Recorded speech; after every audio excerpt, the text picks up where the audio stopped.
എബ്രായ ലേഖന പഠന പരമ്പരയുടെ 2ാം ഭാഗത്തിൽ ആഗതരായിരിക്കുന്ന എല്ലാവർക്കുമുള്ള വന്ദനത്തെ അറിയിക്കുന്നു. ലിൻഡോ പാസ്റ്റർ സ്തോത്രം. മറ്റ് കർത്താവിൻ്റെ വേല അധ്വാനിക്കുന്ന കർത്തൃദാസന്മാരുണ്ടെങ്കിൽ എല്ലാവരും ഓർത്ത് കർത്താവിന് സ്തോത്രം ചെയ്യും. നിങ്ങളെ ഈ മീറ്റിങ്ങിലേക്ക് സ്വാഗതം ചെയ്യും. ഈ അധ്യായങ്ങൾ, ഈ ലേഖനം പഠിക്കാൻ തുടങ്ങുമ്പോൾ ആദ്യത്തെ ഭാഗങ്ങളിൽ ഒരുപക്ഷെ നിങ്ങൾക്കൊരു വലിയ പകർച്ചയൊന്നും അനുഭവിക്കാൻ കഴിയാതെ പോയേക്കാം. പക്ഷെ നിങ്ങൾ ഇത് ശ്രദ്ധയോടെ പഠിച്ചാൽ ഈ പുസ്തകത്തിനകത്തുള്ള അമൂല്യമായ മേഖലകളിലേക്ക് നമ്മൾ വരുന്നുണ്ട്. പൗലോസ് ഇതിന്റെ ഒരു മുഖവര വെട്ടുകയാണ്. പ്രത്യേകിച്ച് നമ്മളെ അനേകം മേഖലകളിൽ ഉറപ്പിക്കുകയും ബലപ്പെടുത്തുകയും ചെയ്തിട്ടുള്ള പല വചസ്സുകൾ എബ്രായ ലേഖനത്തിൽ നിന്നാണ്. കേട്ടവർ നമുക്ക് ഉറപ്പിച്ചു തന്നുമായി ഇത്ര വലിയ രക്ഷ നാം ഗണ്യമാക്കാതെ പോയാൽ എങ്ങനെ തെറ്റിയൊഴിയും, നമ്മളെ പരിശുദ്ധാത്മാവ് കേൾപ്പിച്ചിട്ടുള്ള വചനമാണ്. അങ്ങനെ അമൂല്യമായ അനേക വചസ്സുകളാൽ നിറയപ്പെട്ട ലേഖനമാണ് എബ്രായ ലേഖനം. വിശ്വാസികളുടെ നീണ്ടനേര പട്ടിക എബ്രായ ലേഖനം 11 കാണാം. 12 നമ്മുടെ വിശ്വാസത്തിന്റെ നായകനും പൂർത്തി വരുത്തുന്നതിനുമായ യേശുവിനെ കാണാം. ഇളകാത്ത രാജ്യം കാണാം. പുതിയ ഉടമ്പടി കാണാം. അങ്ങനെ അനേക മേഖലകൾ. ഒടുവിൽ നമ്മളെ തിരശീലക്കകത്തേക്ക്, മഹത്വത്തിനകത്തേക്ക് കൊണ്ടുപോകുന്ന അധ്യായങ്ങളുണ്ട്. അപ്പൊ നമ്മൾ അതിന്റെ ആരംഭ ഭാഗത്തേക്ക് നമ്മൾ പ്രവേശിക്കുകയാണ്, മുഖവരയിലേക്ക് നമ്മൾ പ്രവേശിക്കുകയാണ്. ഈ പുസ്തകം പൗലോസാണ് എഴുതിയതെന്നും പൗലോസ് അല്ല എഴുതിയതെന്നും 2 തരത്തിൽ വാദിക്കുന്നവരുണ്ട്. 2 തരത്തിലുള്ള വാദഗതികളുണ്ട്. പൗലോസ് അല്ല, ശീലാസാണ്, ബർന്നബാസാണ്, അങ്ങനെ തിമത്യോസാണ് എന്നിങ്ങനെ പല വാദഗതികൾ പല നിലയിലുണ്ട്. എന്നാൽ പ്രധാനമായിട്ടുള്ള ദൈവദാസന്മാർ ഭൂരിഭാഗവും അഭിപ്രായപ്പെടുന്നത് പൗലോസ് തന്നെ ആയിരിക്കാം എന്നാണ് ഒരു പ്രധാനപ്പെട്ട അഭിപ്രായം. ആരെഴുതിയാലും ആ എഴുതിയതിനകത്തുള്ള കണ്ടന്റ് ആണ് നമ്മുടെ വിഷയം. അതുകൊണ്ട് നമുക്ക് കണ്ടന്റിലേക്ക് നമുക്ക് പ്രവേശിക്കാം. ഈ ലേഖനത്തിന്റെ പ്രത്യേകത ഞാൻ ഇന്നലെ ഒരു വാക്ക് പറഞ്ഞിരുന്നു. ഈ ലേഖനം എഴുതാൻ കാരണം എബ്രായ വിശ്വാസികളെ, യഹൂദന്മാരായ ദൈവമക്കൾ രക്ഷിക്കപ്പെട്ട് സ്നാനപ്പെട്ട് സഭയ്ക്കകത്ത് വന്നെങ്കിലും അവർ ഇവിടെ വന്നപ്പോൾ അവർ വിട്ടുപോകുന്നതാണ് ഇവിടെ ഉള്ളതിനേക്കാൾ വലിയതെന്ന് ചിന്തിച്ച് അങ്ങോട്ട് പിന്മാറിപ്പോകണമോ എന്ന ചിന്ത വന്ന സമയത്ത് ഇവിടെയുള്ള ആലയത്തെക്കാൾ, ഇവിടത്തെ ആലയം എന്താ, ഗുഹയ്ക്കകത്തിരുന്ന് ആരാധിക്കുന്നേ, അല്ലെങ്കിൽ കാട്ടിലിരുന്ന് ആരാധിക്കുന്നത്. ഇവിടുത്തെ പാസ്റ്റർ ആരാ? മുക്കുവനായ പത്രോസ്, അല്ലെങ്കിൽ അങ്ങനെയുള്ള ആളുകളാണ് ഇവിടുത്തെ പാസ്റ്റർമാർ. അവിടെ നല്ല ഒന്നാന്തരം അച്ഛന്മാർ അല്ലെങ്കിൽ പുരോഹിതന്മാർ നടുക്കെട്ടും കെട്ടി നിൽക്കുക. എന്തൊരു ഉത്സവങ്ങളാണ് അവിടെ. ഇവിടെ എന്ത് ഉത്സവം? ഇവിടുത്തെ ഉത്സവം ഉപവാസ പ്രാർത്ഥനയാണ്. ഇവിടുത്തെ ഉത്സവം എന്ന് പറഞ്ഞു കഴിഞ്ഞാൽ എന്താ പറയുക, മെഴുകുതിരിയിൽ അല്ലെങ്കിൽ തീപ്പന്തമായിട്ട് കത്തിക്കുന്നതാണ് ഇവിടുത്തെ ഉത്സവം. അപ്പൊ ഇങ്ങനെ മൂല്യതകൾ മനസ്സിലാക്കാതെ അനുഭവിച്ച പ്രതിസന്ധികളുടെ നടുവിൽ മുന്നേറുവാൻ കഴിയാതെ ഒരു പിന്മാറ്റത്തിന്റെ വക്കിൽ നിൽക്കുന്ന യഹൂദ വിശ്വാസികളെ, എബ്രായ വിശ്വാസികളെ പൗലോസ്, എബ്രായ പശ്ചാത്തലത്തിൽ നിന്ന് വിശ്വാസത്തിൽ വന്ന പൗലോസ് അക്കമിട്ട് അവരെ ഉറപ്പിച്ച് ബലപ്പെടുത്തി ശക്തിയോടെ നിർത്തുന്ന ലേഖനമാണ് എബ്രായ ലേഖനം. ഇതിൽ ഇന്നലെ നമ്മൾ കണ്ടൊരു കാര്യം, ദൈവം പണ്ട് ഈ ലേഖനം എഴുതുമ്പോൾ ഈ ലേഖനത്തിന് മുഖവരയില്ല എന്ന് നമ്മൾ ഇന്നലെ കണ്ടു. രണ്ടാമത് നമ്മൾ കണ്ടത്, ഇത് നേരിട്ടങ്ങ് പൗലോസ് വിഷയത്തിലേക്ക് പ്രവേശിക്കുക. ദൈവം പണ്ട് ഭാഗമായും വിവിധമായിട്ടും സംസാരിക്കാൻ തുടങ്ങി. ഇതിനൊക്കെ നിങ്ങൾ ഈ അധ്യായങ്ങളൊക്കെ പഠിക്കുമ്പോൾ ഇതിന്റെ മറ്റ് പരിഭാഷകളൊക്കെ നിങ്ങൾ തപ്പുന്നത് നല്ലതാണ്. നമ്മുടെ മലയാളത്തിലുള്ളതിനേക്കാളും ഒന്നും കൂടെ അർത്ഥവ്യാപ്തി നമുക്ക് ലഭ്യമാകുന്നത് മറ്റ് പരിഭാഷകളുണ്ട്. അപ്പം ഇവിടെ പൗലോസ് പറയുന്നത്, ദൈവം പണ്ട് ഭാഗമായും, 1-ാം അധ്യായത്തിന് 1-ാം വാക്യം വായിച്ചു മോളെ. 1-ാം അധ്യായത്തിന് 1-ാം വാക്യം.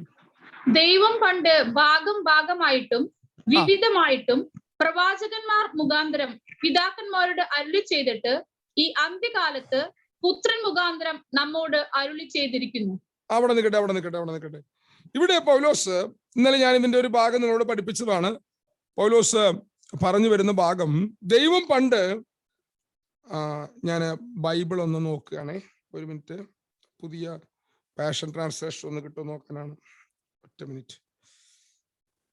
എനിക്ക് എന്തോ ഇന്ന് ഒരു പ്രത്യേക ക്ഷീണം അനുഭവിച്ച് ഞാൻ കുറച്ചു നേരം കിടക്കുകയായിരുന്നു, അപ്പൊ അതുകൊണ്ട് ഇതൊന്നും സെറ്റ് ചെയ്ത് വെച്ചിട്ടുണ്ടായിരുന്നില്ല. ഒരൊറ്റ മിനിറ്റ്. Passion translation. ഓക്കെ. എബ്രായ ലേഖനം 1:1. ഓക്കെ. അപ്പൊ ഇവിടെ പൗലോസ് പറയുന്നത് ദൈവം പണ്ട് ഭാഗമായിട്ടും വിവിധമായിട്ടും സംസാരിച്ചു. ഒന്നാമത്തെ വിഷയം. ഒന്ന്, ദൈവം നമ്മുടെ ദൈവം സംസാരിക്കുന്ന ദൈവമാണ്. രണ്ട്, ആ സംസാരിക്കുന്ന ദൈവം സംസാരിച്ചത് എല്ലാം കൂടെ ഒരുമിച്ച് പറഞ്ഞില്ല. ദൈവം ഭാഗമായിട്ട് ഈ ജിക്സോ പസിൽ നിങ്ങൾ കണ്ടിട്ടുണ്ടോ? അതിങ്ങനെ ഒന്നിനോടൊന്ന് ചേർത്ത് കൊണ്ടുപോകുന്ന പോലെ ദൈവം ഭാഗമായിട്ട് സംസാരിക്കാൻ തുടങ്ങി. ഒന്ന്. രണ്ട്, പല രീതിയിൽ സംസാരിക്കാൻ തുടങ്ങി. വിവിധമായിട്ട് സംസാരിക്കാൻ തുടങ്ങി. പല മുഖാന്തരങ്ങളിൽ കൂടെ സംസാരിക്കാൻ തുടങ്ങി. ഇനി ദൈവം സംസാരിച്ച സംസാരങ്ങൾ നമ്മൾ ബൈബിൾ പഠിച്ചാൽ വളരെ രസകരമാണ്. ഒരു വ്യക്തിയോട് സംസാരിക്കുന്ന പോലെ അല്ല അടുത്ത വ്യക്തിയോട് സംസാരിക്കുന്നത്. ഒരു വ്യക്തിയോട് ഒരിക്കൽ സംസാരിച്ച പോലെയല്ല പിന്നെ സംസാരിക്കുന്നവർ. ദൈവമാകയാൽ അതിലെല്ലാം ദൈവത്തിന്റെ ആഴങ്ങൾ അതിനകത്തെല്ലാം ദൈവം വെളിപ്പെടുത്തുകയാണ്. ഞാൻ അതിലൊരു ഉദാഹരണം പറഞ്ഞിട്ട് നമുക്ക് മുമ്പോട്ട് പോകാം. ഈ മോശയോട് ദൈവം മുൾപ്പടർപ്പിൽ വെച്ച് സംസാരിച്ചു. മോശേ, നീ നിൽക്കുന്ന സ്ഥലം വിശുദ്ധമാകയാൽ നിന്റെ കാലിൽ നിന്ന് ചെരുപ്പൂരി. അതാണ് മുൾപ്പടർപ്പിൽ നിന്ന് വെളിപ്പെട്ടു വന്ന ശബ്ദം. എന്നാൽ ആ മുൾപ്പടർപ്പിൽ നിന്ന് വെളിപ്പെട്ടു വന്ന ശബ്ദത്തിനപ്പുറം ആ കത്തുന്ന മുൾപ്പടർപ്പ് ദൈവത്തിന്റെ ഒരു ശബ്ദമായിരുന്നു. ഞാൻ പറഞ്ഞ ആശയം മനസ്സിലായോ? കത്തുന്ന മുൾപ്പടർപ്പിൽ നിന്നൊരു ശബ്ദം കേട്ടു. അതൊരു കാര്യം.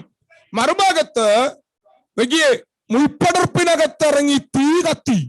പക്ഷെ ആ തീ കൊണ്ട് മുൾപ്പടർപ്പ് അവസാനിച്ചില്ല. ഒരു പീഡ കൊണ്ടും ഒന്നുകൊണ്ടും അവസാനിപ്പിക്കാനായിട്ട് പറ്റാതെ വണ്ണം എന്റെ ജനത്തെ ഞാൻ നിർത്തുവാൻ സർവശക്തിയുള്ള ദൈവമാണ്. എത്ര വലിയ പീഡ വന്നാലും എത്ര വലിയ മുള്ളുകളേമേറ്റാലും ഞാൻ നിങ്ങളെ സംരക്ഷിക്കുന്ന ദൈവമാണെന്ന് അതിനകത്തു നിന്ന് വ്യംഗ്യാർത്ഥമുണ്ട്. ഞാൻ പറഞ്ഞതിന്റെ ആശയം മനസ്സിലായോ? അപ്പൊ സംസാരിക്കുന്ന ശബ്ദത്തിനപ്പുറം, ഞങ്ങൾ താഴേക്ക് വരുമ്പോൾ നിങ്ങൾക്ക് ഒന്നുകൂടെ മനസ്സിലാകും, നമ്മൾ കേൾക്കുന്ന ശബ്ദത്തിനപ്പുറം അതിനകത്ത് മറ്റൊരു ശബ്ദമുണ്ട്. അപ്പൊ ദൈവം വിഭിന്നമായിട്ട് സംസാരിച്ചു. ഇനി നിങ്ങൾ ഈ അത്ഭുതങ്ങളും അടയാളങ്ങളൊക്കെ കർത്താവ് എടുത്ത് സംസാരിച്ച വിഷയങ്ങൾ നിങ്ങൾ പഠിച്ചു വരുമ്പം ഈ അടയാളങ്ങൾ എന്ന് പറഞ്ഞില്ലേ, അടയാളങ്ങൾ, ഈ അടയാളം എന്ന് പറഞ്ഞതിന്റെ അർത്ഥം എന്താ അവിടെ അത്ഭുതം എന്ന് പറയാം, അടയാളം എന്ന് പറഞ്ഞത്? അടയാളം എന്ന് പറയാൻ കാരണം ഇതിന്റെ പുറകിൽ ഒരു സന്ദേശമുണ്ട്. ഈ അത്ഭുതം ഒരു വീക്ഷണത്തിൽ അതൊരു അത്ഭുതമായിരിക്കുമ്പോൾ മറുഭാഗത്ത് അതിന്റെ പുറകിൽ ഒരു സന്ദേശമുണ്ട്, മറ്റൊരു ശബ്ദം അതിന്റെ പുറകിലുണ്ട്. അതുകൊണ്ടാണ് അതിനെ അടയാളം എന്ന് പറയുന്നത്. ദൈവം ഭാഗമായി വിവിധമായി സംസാരിച്ചു. ഇനി നിങ്ങൾ വ്യക്തികളെടുക്കുക മക്കളെ, ഈ ആഡ് ആകുന്നവരെ നിങ്ങൾ നോക്കണം കേട്ടോ, അല്ലെങ്കിൽ എന്റെ ക്ലാസ് മുറിഞ്ഞു പോയി. എനിക്ക് കുറെ എന്തൊരു പ്രധാനപ്പെട്ട കുറച്ച് കാര്യങ്ങൾ ഇന്ന് എടുക്കണം, അല്ലെങ്കിൽ ഞാൻ മുഖവര പാത്രം ഇങ്ങനെ പറഞ്ഞു നിൽക്കും. അപ്പം ഇനി നിങ്ങൾ നിൽക്കൂ, അബ്രഹാമിനോട് സംസാരിച്ചു നോക്കിയ നിങ്ങൾ. അബ്രഹാമിനോട് ആദ്യം തേജസ്സിൽ പ്രത്യക്ഷനായിട്ട് സംസാരിച്ചു, പിന്നെയോ സ്വപ്നത്തിൽ സംസാരിച്ചു, പിന്നെയോ ദർശനത്തിൽ സംസാരിച്ചു, പിന്നെയോ നേരിട്ട് സംസാരിച്ചു. ശബ്ദമായിട്ട് ചെവിയിൽ കേൾക്കത്തക്കവണ്ണം സംസാരിച്ചു കേട്ടോ. അപ്പൊ ദൈവം പല രീതിയിൽ സംസാരിക്കുകയാണ്. അപ്പം നിങ്ങൾ ആരാധിക്കുന്ന അല്ല, നിങ്ങളുടെ പിതാവായ ദൈവം ഒന്ന്, അവൻ സംസാരിക്കുന്ന ദൈവമാണ്. ഒന്ന്.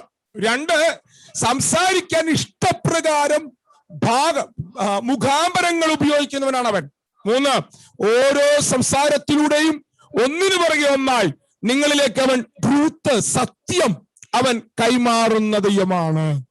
അപ്പം പിന്മാറാൻ പോകി നിൽക്കുന്ന, പിന്മാറ്റത്തിലേക്ക് കാൽപാദം വെക്കാൻ നിൽക്കുന്ന യഹൂദ വിശ്വാസികളെ ആദ്യം ഉറപ്പിക്കുന്നത് നിങ്ങളുടെ ഏത് പ്രതിസന്ധിയിലും സംസാരിക്കുന്ന ഒരു ദൈവം ഉണ്ടെന്ന് പറഞ്ഞാണ് പൗലോസ് ആദ്യത്തെ വാക്യം ആരംഭിക്കുന്നത്.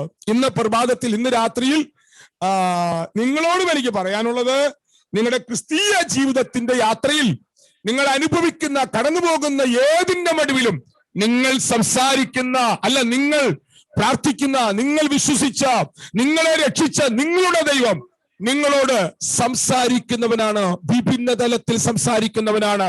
നിങ്ങൾ ഈ ഒരു മനോഭാവം നിങ്ങളുടെ അകത്ത് ആർജിച്ചെടുക്കണം. നിങ്ങളോട് ദൈവം സംസാരിക്കാൻ മറ്റു വ്യക്തികളെ ആശ്രയിക്കുന്ന ആശ്രയം അവസാനിപ്പിച്ച് നിങ്ങൾ ദൈവത്തിൽ വിശ്വസിക്കുക. ദൈവം നിങ്ങളോട് പല നിലയിൽ പല മുഖാന്തരത്തിൽ അവൻ നിങ്ങളോട് സംസാരിക്കുന്ന ദൈവമാണ്. ഇനി ദൈവം സംസാരിക്കുന്നത് ദൈവം ഉണ്ടെന്ന് പഠിപ്പിക്കാനല്ല. ദൈവം സംസാരിക്കുന്നത് അവന്റെ ട്രൂത്തുകൾ കൈമാറാനാണ്. കണ്ടോ, ഭാഗം ഭാഗമായി. നിങ്ങൾ പാഷൻ ട്രാൻസ്ലേഷനൊക്കെ എഴുതിയിരിക്കുന്നത് അങ്ങനെയാണ്. ആ ട്രൂത്തുകൾ 1 by 1 ആയി റിവീൽ ചെയ്യാൻ അവൻ നിങ്ങളോട് സംസാരിക്കുന്ന ദൈവമാണ്. അപ്പോൾ ദൈവത്തോട് ചേർന്ന് നടക്കാൻ നീ തയ്യാറായാൽ ദൈവം അവന്റെ ട്രൂത്തുകൾ നിങ്ങളിലേക്ക് തുറക്കുന്ന ദൈവമാണ്. ഞാനതിന് നിങ്ങൾക്ക് ആ പരിഭാഷ ഞാനൊന്ന് കാണിച്ചു തരാം. കഴിയുമെങ്കിൽ ഡയാന തന്നെ ഒന്നത് വായിച്ചാൽ നന്നായിരിക്കും. എബ്രായ ലേഖനം 1:1 Jesus the language of God. ഒന്ന് വായിക്കാമെങ്കിൽ വായിച്ചേടാ. ഞാൻ throughout our history God has spoken to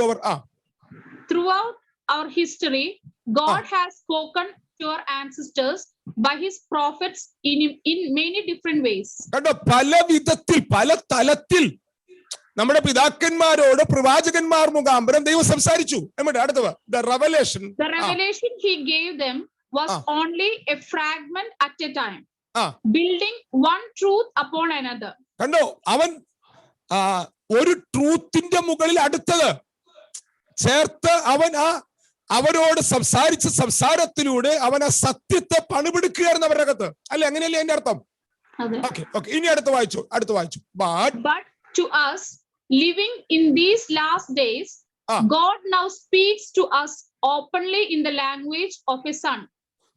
ഇവിടെ നിന്നാണ് നമ്മൾ നമ്മുടെ ഇന്നത്തെ പഠനം ആരംഭിക്കുന്നത്. നിങ്ങൾ ശ്രദ്ധിക്കണം കേട്ടോ, ശ്രദ്ധിച്ച് പഠിക്കണം കേട്ടോ. ഇത് നമ്മൾ പഠിക്കുകയാണ്. But to us living in this last days, അതായത് ഈ അവസാന അന്ത്യകാലത്ത് ജീവിക്കുന്ന നമ്മൾ, God now speaks to us openly in the language of a son. അതിന്റെ അർത്ഥം എന്താ? ഇപ്പോൾ ദൈവം പുത്രന്റെ ഭാഷയിൽ, അങ്ങനെയല്ലേ അതിന്റെ അർത്ഥം? അങ്ങനെയല്ലേ, പുത്രന്റെ ഭാഷയിൽ സംസാരിക്കുന്നു. ഒന്നുകൂടെ ആ ബ്ലാക്കിൽ വന്നതും കൂടെ ഒന്ന് വായിച്ചു നോക്കിയേ. He has spoken through a son. We speak in English. God speaks in son. For Jesus is the language of God. The sonship of Jesus is the language he now uses to speak to us. നോക്കി, നിങ്ങൾക്ക് അതിന്റെ അർത്ഥം വളരെ ലളിതമായ ഇംഗ്ലീഷാണ്. He has spoken through a son. അവൻ ഒരു പുത്രനിലൂടെ സംസാരിച്ചു. ഞാൻ പറയുന്ന ഈ ഇംഗ്ലീഷിൽ ഇംഗ്ലീഷ് ഭാഷ ഒട്ടും അറിയാത്ത ആളാണ്.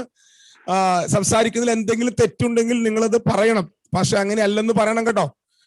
ഈ ഭാഷയൊന്നും എനിക്ക് ദൈവം വെളിപ്പെടുത്തി തന്നതല്ല, ഞാനിങ്ങനെ നോക്കി വായിക്കുന്നു മാത്രമേ ഉള്ളൂ. വി സ്പീക്ക് ഇൻ ഇംഗ്ലീഷ്, നമ്മൾ ഇംഗ്ലീഷിൽ സംസാരിക്കുന്നു. God speak in son. കണ്ടോ, ദൈവം പുത്രനിൽ സംസാരിക്കുന്നു. നമ്മൾ ഇംഗ്ലീഷ് ഭാഷയിലൂടെ സംസാരിക്കുന്നു, ദൈവം പുത്രനിലൂടെ. For Jesus is the language of God. The sonship of Jesus is the language he now uses to speak to us. അപ്പൊ ഇതിൽ നിന്ന് നമുക്കൊരു കാര്യം മനസ്സിലായി. നിങ്ങൾ എന്നോട് കൂടെ ഉണ്ടെങ്കിൽ നിങ്ങൾക്കൊരു കാര്യം മനസ്സിലാകുന്നുണ്ടായിരിക്കാം. പുത്രൻ സംസാരിച്ചതിലൂടെ മാത്രമല്ല, പുത്രനിലൂടെ പിതാവ് നമ്മോട് സംസാരിക്കുന്നു. ഞാൻ പറഞ്ഞ കാര്യം നിങ്ങൾക്ക് മനസ്സിലായോ? അപ്പൊ ഒന്ന് ഞാൻ നിങ്ങളോട് സംസാരിക്കുന്നു, 2 എന്നിലൂടെ ദൈവം സംസാരിക്കുന്നു, എന്റെ ജീവിതത്തിലൂടെ സംസാരിക്കുന്നു. ഞാൻ പൂളാക്കിലായിരുന്ന കാലത്ത് എനിക്ക് വന്ന മാനസാന്തരം, എനിക്ക് വന്ന വ്യത്യാസം കണ്ടിട്ട് വ്യത്യാസത്തിലേക്ക് വന്ന വ്യക്തിയാണ് കഴിഞ്ഞ ഞായറാഴ്ച വന്ന ജോൺലി പാസ്റ്റർ. അവിടുത്തെ ഒരു കൂട്ടം ചെറുപ്പക്കാർ, സജിച്ചേട്ടൻ ഇങ്ങനെ മാറാൻ പറ്റുമെങ്കിൽ ഞങ്ങൾക്ക് മാറാൻ പറ്റും കേട്ടോ. അപ്പൊ ഞാൻ പറഞ്ഞിട്ട് മാറിയതല്ല, എന്നിൽ വന്ന മാറ്റം കണ്ടു മാറുക. അപ്പൊ നമ്മുടെ ജീവിതം ഒരു സംസാരമാണ്. ഇവിടെ ആ അർത്ഥത്തിൽ നിങ്ങൾ ചിന്തിച്ചേ. പുത്രനിൽ സംസാരിക്കുന്ന ദൈവം, പുത്രനിലൂടെ സംസാരിക്കുന്ന ദൈവം. ശ്രദ്ധിക്കൂ, ഇത് നിങ്ങൾക്ക് മനസ്സിലാകാനായിട്ട് ഞാൻ ഒന്നും കൂടെ ഇച്ചിരിയും കൂടെ നമുക്ക് ഉള്ളറകളിലേക്ക് ഇറങ്ങിപ്പോകാം. ഹോശിയുടെ പുസ്തകത്തിലേക്ക് നിങ്ങൾ വന്നേ. ഹോശിയുടെ പുസ്തകം 1-ാം അധ്യായത്തിന്റെ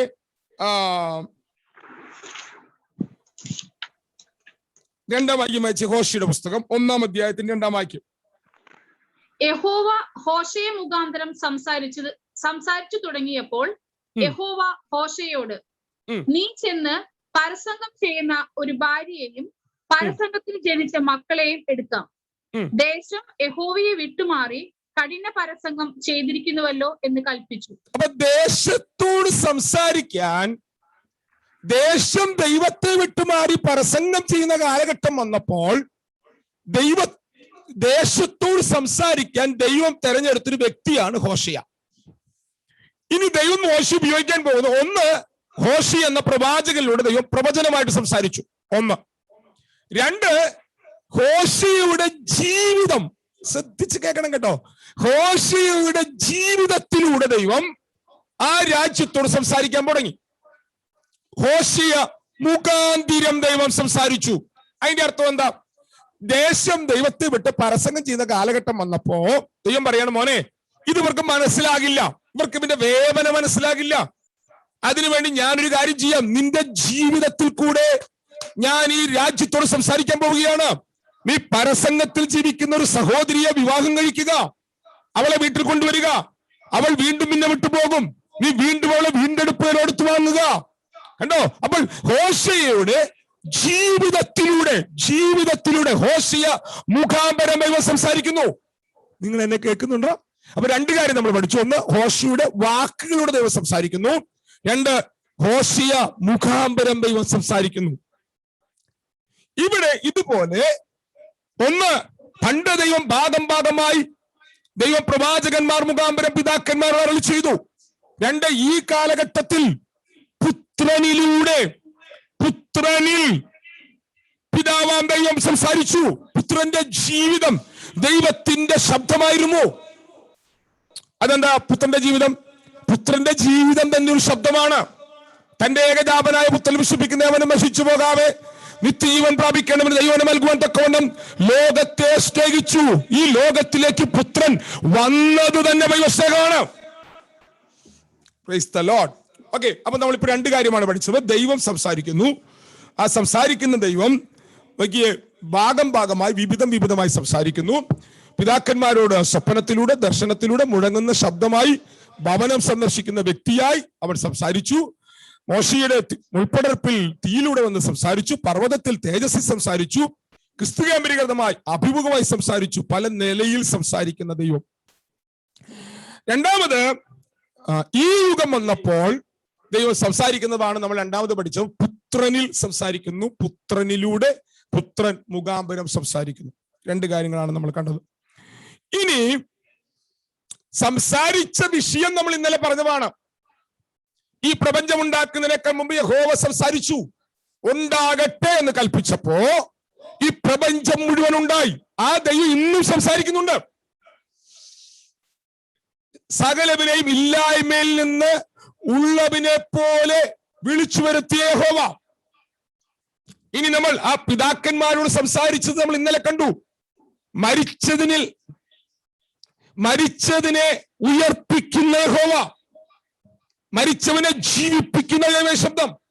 അപ്പോൾ ആ യഹോവ ഇന്നും സംസാരിക്കുന്ന ദൈവമാണ്. അപ്പൊ അതുകൊണ്ട് ദൈവത്തെ ഓർത്ത ജീവിതത്തിൽ സംഭവിക്കാത്ത, ആഗ്രഹിച്ചിട്ട് മടക്കാത്ത അവസ്ഥകളെ ചൊല്ലി പിന്മാറിപ്പോകല്ലേ.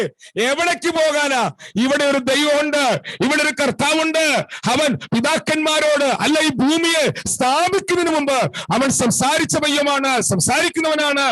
ഇന്നും അവൻ നിന്നോട് സംസാരിക്കുന്ന ദൈവമാണ്. അവൻ സംസാരിച്ചാൽ ഇല്ലാത്തതിൽ നിന്ന് ഉള്ളതിനെ പോലെ ചിലവുളവായി വരും. ഒന്ന്. രണ്ട്, മരിച്ചവനെ അവൻ ജീവിപ്പിക്കുന്നവനാണ്. അപ്പോൾ അവൻ അത്ര ശക്തിയുള്ള വാക്കുകളുടെ ഉടമസ്ഥനാണ്. ഇത് രണ്ടുമാണ് നമ്മൾ ഈ ആദ്യ വാക്കിൽ നിന്ന് നമ്മൾ കണ്ടത്. ഇനി നമ്മൾ ഒന്നും കൂടെ താഴേക്ക് ഇറങ്ങി വരികയാണ്. ഈ പുത്രൻ മുഖാന്തരം സംസാരിക്കാൻ തുടങ്ങിയ, പുത്രനിൽ സംസാരിക്കാൻ തുടങ്ങിയ ദൈവം യഹോവ, അല്ലെങ്കിൽ പിതാവാൻ ദൈവം പുത്രനിൽ സംസാരിക്കാൻ തുടങ്ങി. പുത്രൻ സംസാരിക്കാൻ തുടങ്ങി. ആ ശബ്ദം സഭ കേൾക്കുന്നത് എങ്ങനെയാണ്? നിങ്ങൾ വെളിപ്പാട് പുസ്തകത്തിലേക്ക് വന്ന് വെളിപ്പാട് പുസ്തകം പുത്രൻ സംസാരിക്കുന്ന നമുക്ക് കേൾക്കാം. അത് നമ്മൾ എങ്ങനെയാ കേൾക്കുന്നത് നോക്കിയേ.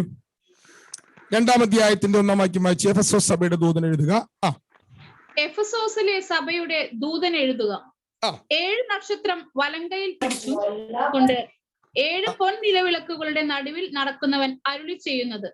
അതെ, നിങ്ങൾ ആരെങ്കിലും വീഡിയോ ഓൺ ചെയ്ത് സംസാരിക്കുന്നെങ്കിൽ, അല്ല ഓഡിയോ ഓൺ ചെയ്ത് സംസാരിക്കുന്നെങ്കിൽ ദയവ് ചെയ്ത് നിങ്ങൾ മറ്റൊന്നും സംസാരിക്കരുത്. നിങ്ങൾ കഴിഞ്ഞ ദിവസം ഒരു ഓഡിയോ ക്ലിപ്പ് ഇങ്ങനെ കറങ്ങുന്ന കേട്ടോ. നമ്മൾ ഈ 350 ദിവസവും 400 ദിവസവും ഇരുന്നും പഠിപ്പിച്ചതൊന്നും ആരും കേൾക്കില്ല.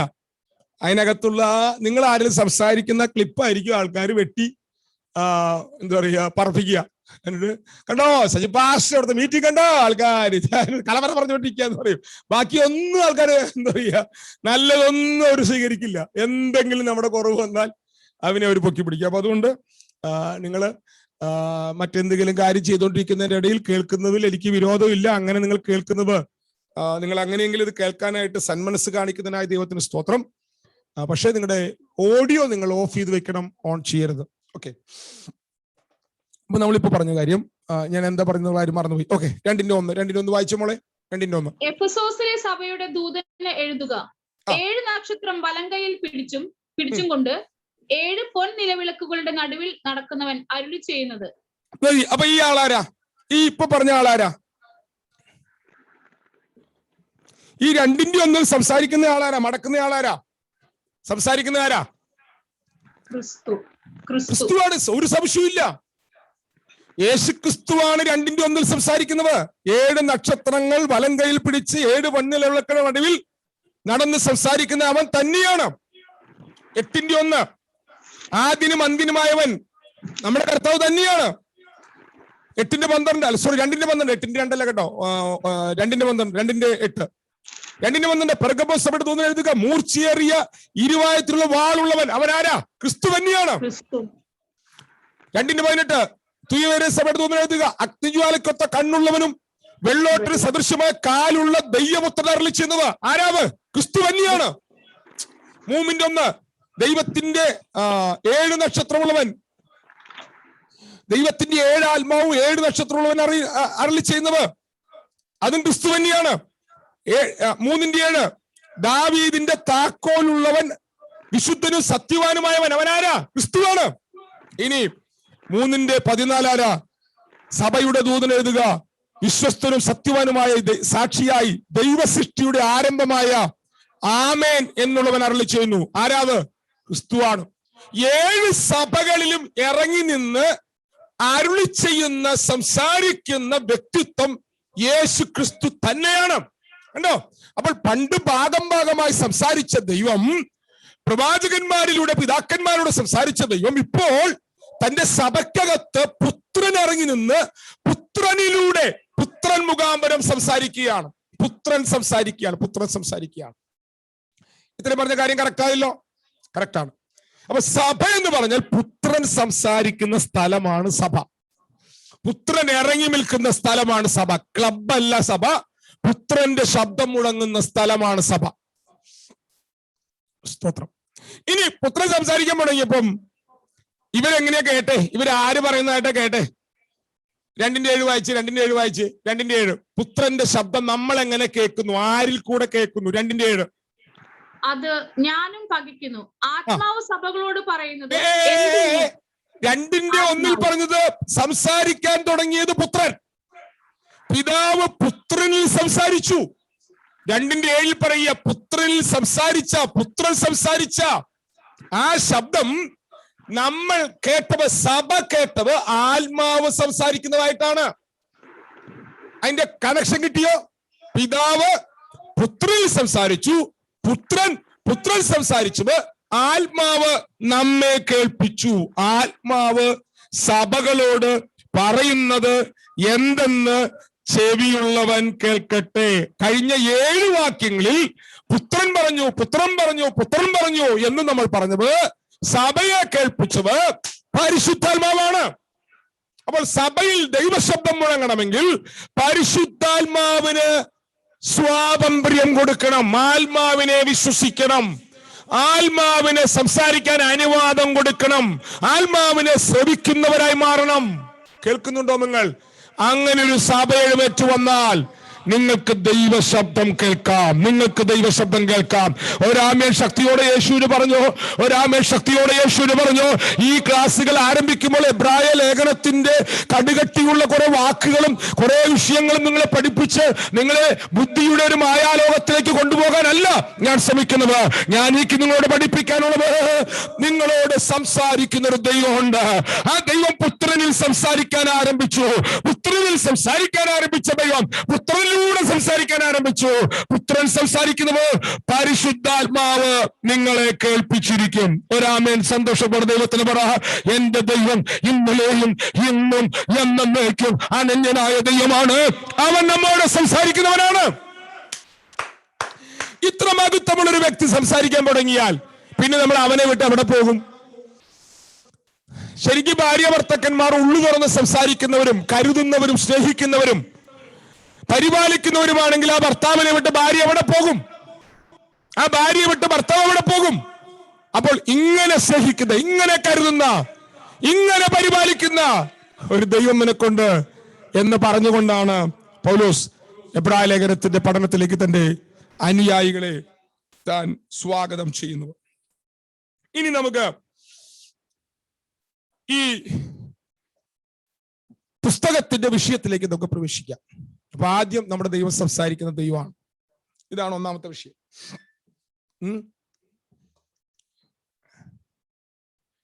മോളെ,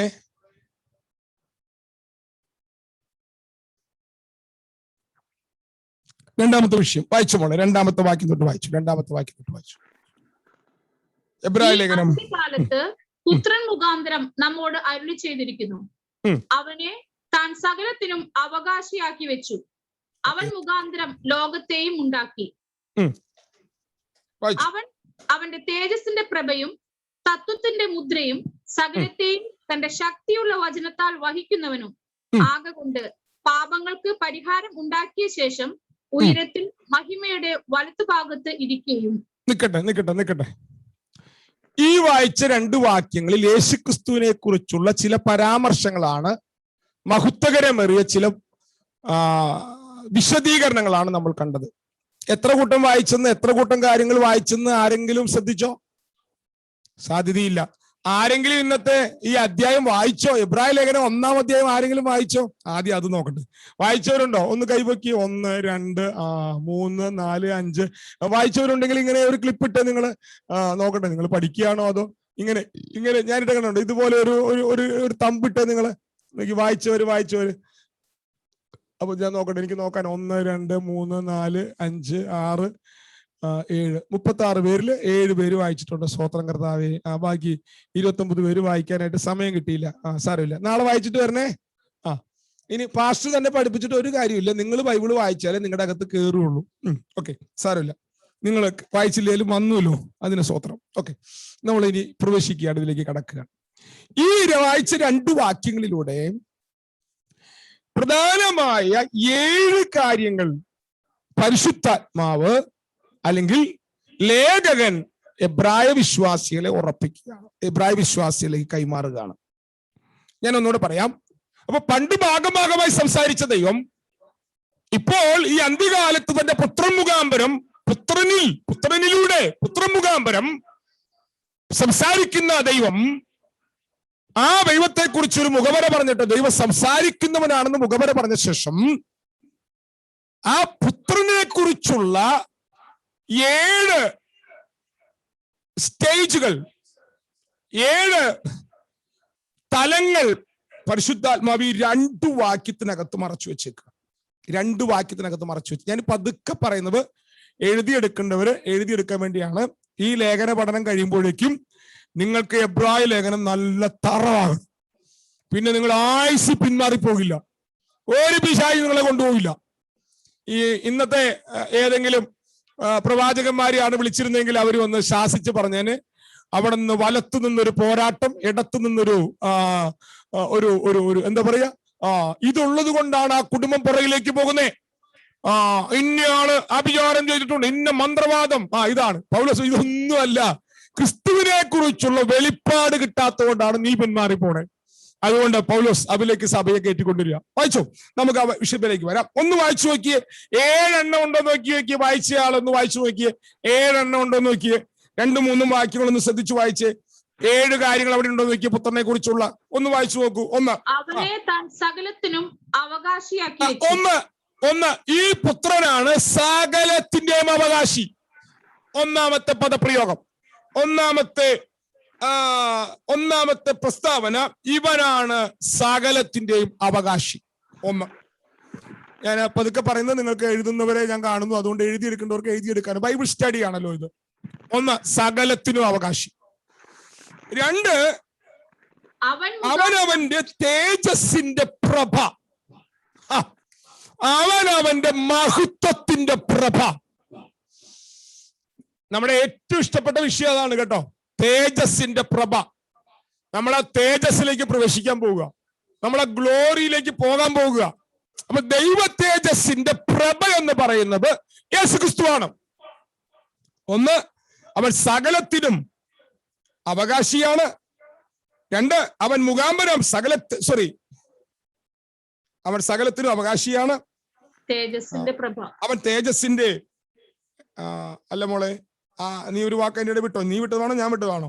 സകലത്തിനും അവകാശിയാണ്. 2, അവൻ മുഖാന്തരം സകലവിനെ ഉണ്ടാക്കി. നീയാണോ വിട്ട് ഞാനാണോ വിട്ട്?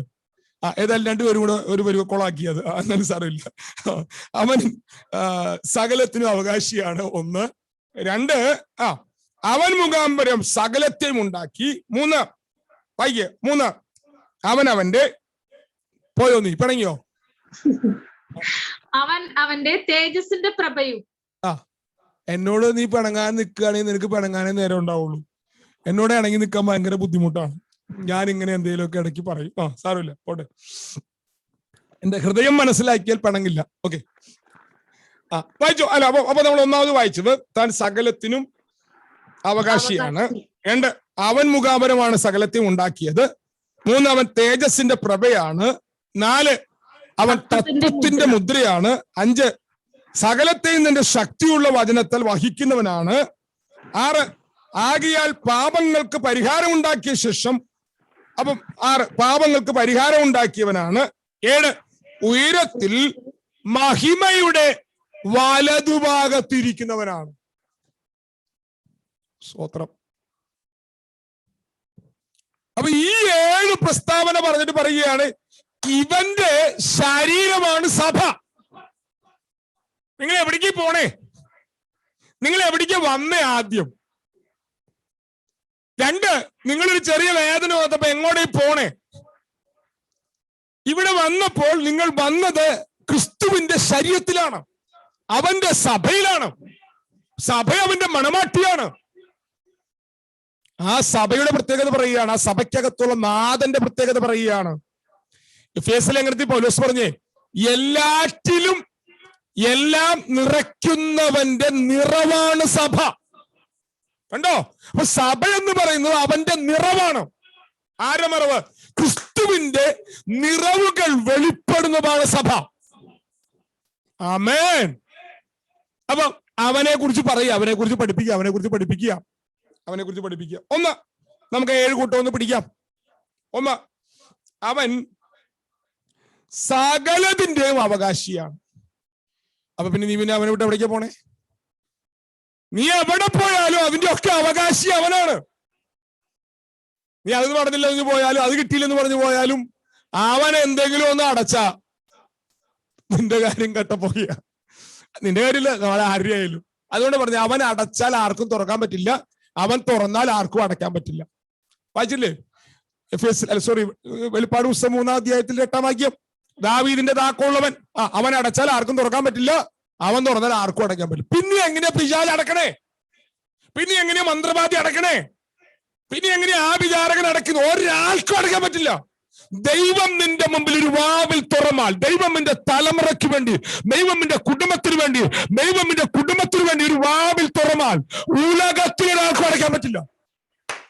ഒരാമേ ശക്തിയോടെ യേശുവിന് പറയണം. എനിക്ക് ഇത് ബൈബിൾ ക്ലാസ് ആണെങ്കിലും എനിക്ക് അറിയാതെ ഇങ്ങനെ സത്യം പറഞ്ഞാൽ എനിക്ക് ബൈബിൾ ക്ലാസ് എടുക്കാനൊന്നും അറിയില്ല കേട്ടോ. അപ്പൊ എനിക്കിതൊക്കെ വായിക്കുമ്പോൾ ഇടയ്ക്ക് തമ്പുരാൻ ഒരു സ്തോത്രമൊക്കെ പറഞ്ഞു ഒന്ന് ഒരു ആരാധനയൊക്കെ ആരാധിച്ചു പോയാലാണ് എനിക്ക് സന്തോഷമുള്ളൂ. കഴിഞ്ഞ ഞായറാഴ്ച നടന്ന ആരാധനയിൽ എന്റെ ശരീരത്തിൽ എനിക്ക് ഭയങ്കര ഒരു വിടുതൽ നടന്നു. എനിക്ക് അതിന്റെ ഒരു ഭയങ്കര അതിന്റെ ഒരു ഷോക്കിലാണ്. ഞാൻ ഒരിക്കലും ചിന്തിക്കാത്തൊരു മഹാവിടുതൽ എന്റെ ശരീരത്തിൽ ഞാൻ അനുഭവിച്ചു. ഓക്കെ, അപ്പം നമ്മളോട് വായിച്ചു. അപ്പൊ അത് നടക്കാൻ കാരണം നമ്മൾ കർത്താവിന് ഉള്ളു തുറന്ന് കർത്താവിന് മഹത്വം കൊടുക്കുക. ഓക്കെ, ഒന്ന്, അവൻ സകലത്തിന് അവകാശിയാണ്. അപ്പം ഈ അവകാശി നോക്കിയ കൊലോസ് ലേഖനം, ആ അവകാശത്തെ കുറിച്ച് നമുക്ക് ഗ്രാഹ്യമാകാവുന്ന 1-2 വാക്യങ്ങൾ, ഒരു വാക്യമെങ്കിലും ഒന്ന് കണ്ടുപോണ്ടേ, ഒരു സഹായക വാക്യങ്ങളും കണ്ടുപോണ്ടേ. കൊലോസ് ലേഖനം 1-ാം അധ്യായത്തിന്റെ 16-ാം വാക്യത്തിലേക്ക് വന്ന് 7 സഹായക വാക്യങ്ങൾ കാണിച്ചാൽ വേഗം ഇന്നത്തെ ക്ലാസ് അവസാനിപ്പിക്കാം. കൊലോസ് ലേഖനം 1-ാം അധ്യായത്തിന്റെ അദൃശ്യമായതും സിംഹാസനങ്ങൾ ആകട്ടെ, കർത്തൃത്വങ്ങളാകട്ടെ, വാഴ്ചകളാകട്ടെ, അധികാരങ്ങളാകട്ടെ, സകലവും അവൻ മുഖാന്തരം സൃഷ്ടിക്കപ്പെട്ടു. അവൻ മുഖാന്തരവും അവനായിട്ടും സകലവും സകലതും സൃഷ്ടിക്കപ്പെട്ടത് അവന് വേണ്ടിയാണ്. അവനാണ് സകലതിന്റെയും അവകാശി. മക്കളെ, ഇത് നോക്കണം. നിങ്ങളെ ഈ ആളുകൾ വരുന്നത് ആരെങ്കിലും 1-2 പേര് നോക്കണേ. ഞാൻ ലിൻഡോനെയും കൂടെ അതിന്റെ ഹോസ്റ്റാക്കി വെക്കുന്നുണ്ട്. ഓക്കെ, 2-3 പേരെ ഹോസ്റ്റാക്കി. താഴത്തെ നമ്മുടെ ഇത് കംപ്ലൈന്റ് ആണ്, നമ്മുടെ ലാപ്ടോപ്പ് കംപ്ലൈന്റ് ആണ്. ഓക്കെ, അപ്പം സകലതും അവനായിട്ട് സൃഷ്ടിക്കപ്പെട്ടു, സകലതിന്റെയും അവകാശി അവനാണ്. സന്തോഷമുണ്ടോ? സകലതിന്റെ അവകാശി ക്രിസ്തുവാണ്. സകലതിന്റെ അവകാശി ക്രിസ്തുവാണ്. അപ്പൊ സകലതിന്റെ അവകാശി ക്രിസ്തു ആണെങ്കിൽ നിങ്ങൾക്കുള്ള പ്രത്യേകത എന്താ? റോമാലേഖനം പൗലോസ് പറഞ്ഞില്ലേ, നമ്മൾ വായിച്ചതാണ്. നമ്മുടെ ഈ പ്രാവശ്യത്തെ പഠന പരമ്പരകളുടെ ആദ്യത്തെ അധ്യായത്തിൽ, ആദ്യത്തെ ക്ലാസ്സിൽ നമ്മൾ വായിച്ചതാണ്. നാം മക്കളെങ്കിലോ, റോമർ 8:17, നാം മക്കളെങ്കിലോ അവകാശികളാകുന്നു, ദൈവത്തിന്റെ അവകാശികളും ക്രിസ്തുവിന് കൂട്ടവകാശികളും അത്രേ. സകലത്തിന്റെയും അവകാശി അവനാണെങ്കിൽ ദൈവത്തിന്റെ മക്കളെ, നിങ്ങൾ അവനോട് ചേർന്ന് നിങ്ങൾ കൂട്ടവകാശികളാണ്. Price the Lord. അപ്പൊ പുത്രൻ മുഖാന്തരം സംസാരിക്കുന്നു, പുത്രനിലൂടെ സംസാരിക്കുന്നു. ആ പുത്രനാണ് സകലത്തിന്റെയും അവകാശി. നിങ്ങൾ പുത്രന്റെ കൂട്ടവകാശികളാണ്. നമ്മൾ അവനെ കുറിച്ചുള്ള ക്ലാസ്സുകളാണ് ഞായറാഴ്ച പകൽ നടക്കുന്നത്. അതുകൊണ്ട് ഞാൻ അതിന്റെ 1-2 ഭാഗങ്ങൾ എടുത്തുമാണ്, അതുകൊണ്ട് ഞാൻ അങ്ങോട്ട് പോകുന്നില്ല. പക്ഷെ ഞാൻ ഈ വിഷയത്തിന്റെ ആദ്യത്തെ ഒരു ക്ലാസ്, ആദ്യത്തെ ഒരു സ്റ്റേജ് പറയാൻ വേണ്ടി അത് പറഞ്ഞെന്ന് മാത്രമേ ഉള്ളൂ. രണ്ടാമത്തെ സ്റ്റേജ്, 1, അവനാണ് സകലതിന്റെയും അവകാശി. 1. 2, സകലതും അവൻ മുഖാന്തരമാണ് ഉണ്ടാക്കിയത്. രണ്ടാമത്തെ കാര്യം, എബ്രായ ലേഖനമാ പഠിക്കുന്നത് കേട്ടോ. സകലതും അവൻ മുഖാന്തരമാണ് ഉണ്ടാക്കിയത്. നിങ്ങൾക്കറിയാം ഇതിന്റെ സഹായക വാക്യം ഏതാണെന്ന്. യോഹന്നാന്റെ സുവിശേഷം 1-ാം അധ്യായത്തിന്റെ 1-ാം വാക്യം, ആദിയിൽ വചനം ഉണ്ടായിരുന്നു, വചനം ദൈവത്തോടു കൂടിയായിരുന്നു, വചനം ദൈവമായിരുന്നു. അടുത്ത വാക്ക്, സകലതും അവൻ മുഖാന്തരം ഉളവായി, ഉളവായതൊന്നും അവനെ കൂടാതെ ഉളവായതല്ല. കേൾക്കുന്നുണ്ടോ? സകലതും ഉണ്ടാക്കിയത് അവനാണ്. അവന്റെ സഭയാണ് നിങ്ങൾ. അവന്റെ സഭയിലേക്കാണ് നിങ്ങൾ വന്നിരിക്കുന്നത്. 1, അവനാണ് സകലത്തിന്റെ അവകാശി. 2, അവനാണ് സകലമേ ഉണ്ടാക്കിയവൻ. ഞാൻ അടുത്തൊരു വാക്യം പറയാൻ വായിക്കുന്നില്ല, അത് 1 Corinthians 8:6 എഴുതുന്നവർ വേണമെങ്കിൽ അത് സൂചിപ്പിച്ചോ, നോട്ട് ചെയ്തോ. നിങ്ങൾക്ക് ഈ ക്ലാസ് ചർച്ച് ഗ്രൂപ്പിലോ ബ്ലസ്സഡ് ഗ്രൂപ്പിലോ മെസ്സേജ് ഗ്രൂപ്പിലോ കിട്ടുന്നതാണ്. 1, 2 പറഞ്ഞു നമ്മൾ. 3, അവനാണ് തേജസ്സിന്റെ പ്രഭ. തേജസ്സിന്റെ പ്രഭ. ഗ്രീക്കിൽ ഈ വാക്ക് ബൈബിളിൽ ആകെ കാണാൻ പറ്റുന്നത് ഈ സ്ഥലത്ത് മാത്രമാണ്. പ്രഭ, തേജസ്സിന്റെ പ്രഭ, തേജസ്സിന്റെ പ്രഭ. അപ്പോഗാസ്മ, അപ്പോഗാസ്മ എന്ന പദമാണ് ഉപയോഗിച്ചിരിക്കുന്നത് അവിടെ. Radiance of his glory, radiance of his glory. Reflection അല്ല, റേഡിയൻസ് ആണ്. അവന്റെ പിതാവാം ദൈവത്തിന്റെ തേജസ്സിന്റെ പ്രഭയാണവൻ. ഈ പ്രതിബിംബം എന്ന് പറഞ്ഞാൽ, ഞാനിപ്പം കാഴ്ചയിൽ എന്റെ വീട്ടിൽ ലാപ്ടോപ്പിന്റെ മുമ്പിൽ ഇരുന്ന് പ്രസംഗിക്കുകയാണ്. അപ്പൊ എനിക്ക് പ്രസംഗിക്കുമ്പോൾ എനിക്ക് എന്നെ തന്നെ കാണാം. ഈ ലാപ്ടോപ്പിന്റെ മുമ്പിലുള്ള 25 സൂം ഇതിനകത്ത് എനിക്ക് എന്നെ റിഫ്ലക്ട് ചെയ്യുന്നുണ്ട് ഇതിനകത്ത് ക്യാമറയിലൂടെ. നിങ്ങൾക്ക് നിങ്ങളെയും കാണാം, നിങ്ങൾക്ക് എന്നെയും കാണാം, റിഫ്ലക്ട് ചെയ്യുന്നതാണ്. എന്നെ എനിക്ക് കാണുന്നത് റിഫ്ലക്ഷൻ ആണ്. എന്നാൽ സൂര്യനിൽ നിന്ന് പ്രകാശം ഭൂമിയിൽ എത്തുന്നത് റിഫ്ലക്ഷൻ അല്ല, അത് അതിന്റെ റേഡിയേഷൻ, അതിന്റെ പ്രഭയാണ്, അതിന്റെ രശ്മിവരവമാണ്. സൂര്യനിൽ നിന്ന് പ്രകാശത്തെ നമുക്ക് അടർത്തി മാറ്റാൻ പറ്റില്ല. സൂര്യനിൽ നിന്ന് പുറപ്പെടുന്നതും പകരപ്പെടുന്നതുമാണ് സൂര്യരശ്മി. തത്തുല്യമായി ദൈവത്തിൽ നിന്ന് പുറപ്പെട്ടതും ദൈവത്തെ വെളിപ്പെടുത്തുന്നതുമാണ് ദൈവത്തിന്റെ ഗ്ലോറി. ആ ഗ്ലോറിയെ, ആ തേജസ്സിനെ വെളിപ്പെടുത്തുന്നവനാണ് ക്രിസ്തു. ഇത് ആരോടെ പറയുന്നേ? ദൈവത്തിന്റെ തേജസ് സമാഗമന കൂടാരത്തിൽ അതിവിശുദ്ധ സ്ഥലത്തിറങ്ങിയതിനാൽ ആ ആലയമാണോ വലുതെന്ന് ചിന്തിച്ച് ആ ആലയത്തിലേക്ക് മടങ്ങിപ്പോകാൻ തയ്യാറായി നിൽക്കുന്ന യഹൂദ വിശ്വാസികളോട് പൗലോസ് പറഞ്ഞു കൊടുക്കുക, മക്കളെ, അതല്ല തേജസ് ഇറങ്ങുന്ന സ്ഥലം. തേജസ് വെളിപ്പെട്ടത് അവനിലാണ്. അവനാണ് ദൈവ തേജസ്സിന്റെ പ്രഭ എന്ന് പറയുന്നത്. അവനിലാണ് ഇത് വിളങ്ങി നിന്നത്. അവനിലാണ് ഇതിന്റെ രശ്മി വെളിപ്പെട്ടു നിന്നത്. അവനാണ് ദൈവ തേജസ്സിന്റെ പ്രഭ എന്ന് പറയുന്നത്. ആമേൻ. അവനാണ് ദൈവ തേജസ്സിന്റെ പ്രഭ. ഇത് യോഹന്നാൻ 1:18 യോഹന്നാൻ ഇത് ആവർത്തിച്ച് പറയുന്നുണ്ട്. 2 വാക്യങ്ങൾ സഹായകമായി നിങ്ങൾ വായിച്ചോ. യോഹന്നാന്റെ സുവിശേഷം 1-ാം അധ്യായത്തിന്റെ 14-ാം വാക്യവും യോഹന്നാന്റെ സുവിശേഷം. വചനം ജഡമായി തീർന്നു, കൃപയും സത്യവും നിറഞ്ഞവനായി നമ്മുടെ ഇടയിൽ പാർത്തു. ഞങ്ങൾ അവന്റെ തേജസ് പിതാവിൽ നിന്ന് ഏകജാതനായവന്റെ തേജസ്സായി കണ്ടു. കണ്ടോ, ഞങ്ങൾ അവന്റെ തേജസ് കണ്ടു. പിതാവിൽ നിന്ന് ഏകജാതനായവന്റെ തേജസ്സായി ഞങ്ങൾ കണ്ടു. പത്രോസിനും യാക്കോബിനും യോഹന്നാനും അത് പറയാൻ നല്ല ഉറപ്പാണ്. പത്രോസ് പറഞ്ഞു, ഞങ്ങൾ മഹിമ കണ്ട സാക്ഷികളാണ്. യാക്കോബ് പറഞ്ഞു, ഞങ്ങൾ തേജസ്സിന്റെ കർത്താവിനെ കണ്ടു. എവിടെ വെച്ച് കണ്ടു? മരുഭമലയിൽ. ഞങ്ങൾ അവന്റെ തേജസ് കണ്ടു. ഒരു അലക്കുകാരനും അലക്കി വെളുപ്പിക്കാൻ കഴിയാതെ വണ്ണം അവൻ തേജസ്സിൽ നിൽക്കുന്നു. അവന്റെ കൂടെ 2 വ്യക്തികൾ ഇറങ്ങി നിൽക്കുന്നു. ആ വ്യക്തികൾ ആരാണെന്ന് അവർക്ക് മനസ്സിലായി. അവരെ ജ്ഞാനത്തിന്റെ തലമോപ്പണായി. കണ്ടോ, അന്ന് അവിടെ വെളിപ്പെട്ട തേജസ് ആലയത്തിൽ വെളിപ്പെട്ടവനേക്കാൾ വലുതാണ്. അവനാണ് തേജസ്സിന്റെ പ്രഭ. എന്നിട്ട് നമ്മളെ അങ്ങോട്ട് വിളിക്കുക. അവിടെ നിൽക്കട്ടെ, നമുക്കിപ്പോ ഇങ്ങനെ ഒന്ന് പറഞ്ഞു പോകാം. 2 കൊരിന്ത്യർ ലേഖനം 4-ാം അധ്യായത്തിന്റെ 6-ാം വാക്യം കൂടെ ചേർത്ത് വായിച്ച് 2 കൊരിന്ത്യർ ലേഖനം 4-6 കൂടെ ഇരുട്ടിൽ നിന്ന്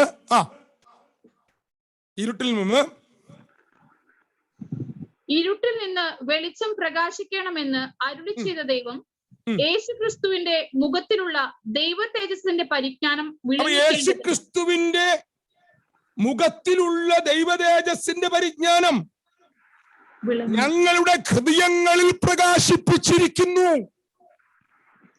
കണ്ടോ, അപ്പൊ ദൈവത്തിന്റെ തേജസ് പ്രകാശിക്കപ്പെട്ടത് യേശുവിന്റെ മുഖത്ത്. അതിന് വിളങ്ങുന്നത് നമ്മുടെ ഹൃദയത്തിലാണ്. അതുകൊണ്ടാണ് 2 കൊരിന്ത്യർ ലേഖനത്തിൽ പൗലോസ് പറഞ്ഞേ, തേജസ്സിന്റെ മേൽ തേജസ് പ്രാപിച്ച് നാം അതേ പ്രതിമയായി രൂപാന്തരപ്പെടുകയാണ്. കണ്ടോ, നമ്മുടെ ഹൃദയങ്ങളിൽ ദൈവത്തിന്റെ തേജസ് അവൻ മുഖാന്തരം പ്രകാശിക്കുകയാണ്. ഇരുട്ടിൽ നിന്ന് വെളിച്ചം ഉദിച്ചു വരട്ടെ എന്ന്, ഉണ്ടാകട്ടെ എന്ന് കൽപ്പിച്ച് ഈ പ്രപഞ്ചത്തിൽ വെളിച്ചമുണ്ടാക്കിയവൻ ഹൃദയത്തിനകത്ത് കഠോരമായ ഇരുട്ട് വിതച്ച് ഇരുട്ടിന്റെ അധികാരിയായ പിശാച് അവിശ്വാസികളുടെ മനസ്സിനെ കുരുടാക്കി വെച്ചപ്പോൾ അവനകത്തു നിന്ന് വെളിച്ചമുണ്ടാകട്ടെ എന്ന് പറഞ്ഞവൻ നമ്മുടെ അകത്ത് ക്രിസ്തുവിനെ പ്രകാശിപ്പിച്ച ഓർത്ത് നമുക്ക് ഈ രാത്രി സന്തോഷത്തോടെ യേശുവിനാമേൻ പറയണം. ഇരുട്ട് മൂടിക്കിടന്ന് നമ്മിൽ അവന്റെ തേജസ് തുറക്കാൻ തുടങ്ങിയവനായ ദൈവത്തിന് സ്തോത്രം. ഓക്കെ, 3-ാമത്തെ കാര്യമാണ്, 2-ാം വാക്യത്തിലെ 3-ാമത്തെ കാര്യമാണ് നമ്മളിപ്പോൾ കണ്ടത്. ഇനി അവന്റെ അടുത്ത ഭാഗം വായിച്ച് നിങ്ങൾ അവന്റെ വായിച്ചു. എബ്രായ ലേഖനത്തിലേക്ക് തന്നെ അവന്റെ തേജസ്സിന്റെ പ്രഭയും അവന്റെ തേജസ്സിന്റെ പ്രഭയും തത്വത്തിന്റെ മുദ്രയും അവന്റെ തേജസ്സിന്റെ പ്രഭയും തത്വത്തിന്റെ മുദ്രയും എക്സ്പ്രഷൻ ഓഫ് ഗോഡ്, ദൈവത്തിന്റെ അതേ അതേ വെളിപ്പെടൽ, അവന്റെ അതേ സ്വഭാവം, അവന്റെ ഈ ഒരു ഇതിന് അർത്ഥവ്യാപ്തി, അവിടെ കൊടുത്തിരിക്കുന്ന പദത്തിന്റെ അർത്ഥവ്യാപ്തി മനസ്സിലാക്കാൻ ഉപയോഗിച്ചിരിക്കുന്ന ഒരു വ്യാഖ്യാനം നമ്മുടെ രാജ്യത്തുള്ള കോയൻ, അതായത് നാണയത്തിന്റെ പുറകിൽ ഒരു അശോക സ്തംഭം കാണാം. കണ്ടോ ആ സ്തംഭം? അത് അവന്റെ ഒരു മുദ്രയാണ്, ഈ രാജ്യത്തിന്റെ മുദ്രയാണ്. ഈ മുദ്ര ഉണ്ടെങ്കിലേ കോയിന് വിലയുള്ളൂ. യേശു ആരാ? യേശു കുട്ടികളല്ല. യേശു ആരാ? അവനൊരു ഗുരുവല്ല. അവൻ ദൈവത്തിന്റെ, അവൻ പറയും, അവൻ തത്വത്തിന്റെ മുദ്രയാണ്. അവൻ തേജസ്സിന്റെ പ്രഭയാണ്. അവൻ സകലതിനും ഉണ്ടാക്കിയവനാണ്. അവൻ സകലതിനും അവകാശിയാണ്. 4 കാര്യങ്ങൾ നമ്മളിപ്പോൾ പറഞ്ഞു. ഞാൻ ഓടിച്ചു പറഞ്ഞു വിടുക, നമ്മുടെ സമയം അവസാനിക്കാൻ പോവുക. 4 കാര്യങ്ങൾ പറഞ്ഞു. ഇനി എനിക്ക് ഇന്ന് ഇൻട്രസ്റ്റ് കിട്ടുന്ന കാര്യങ്ങളാണ് ഞാൻ അതാ ദിവസം കൂടുതൽ സ്ട്രെയിൻ ചെയ്ത് പറയുന്നത്. ഇനി അതിന്റെ അഞ്ചാമത്തെ പോർഷൻ വായിച്ച, 5ാമത്തെ പോർഷൻ തത്വത്തിന്റെ മുദ്രയും. അടുത്ത വാക്ക് വായിക്കാം. എനിക്ക് അതൊന്ന് നിങ്ങളൊന്ന് മനസ്സിലാക്കണമെന്നൊരു ആഗ്രഹം എന്റെ അകത്തുണ്ട്. ഒന്ന് വായിച്ച് 5ാമത്തെ ഭാഗം, 3ാമത്തെ വാക്യത്തിന്റെ 5ാമത് നമ്മൾ വായിച്ചതിന്റെ അടുത്ത ഭാഗം. സകലത്തെയും തന്റെ ശക്തിയുള്ള വചനത്താൽ വഹിക്കുന്നവൻ. സകലത്തെയും തന്റെ ശക്തിയുള്ള വചനത്താൽ വഹിക്കുന്നവൻ.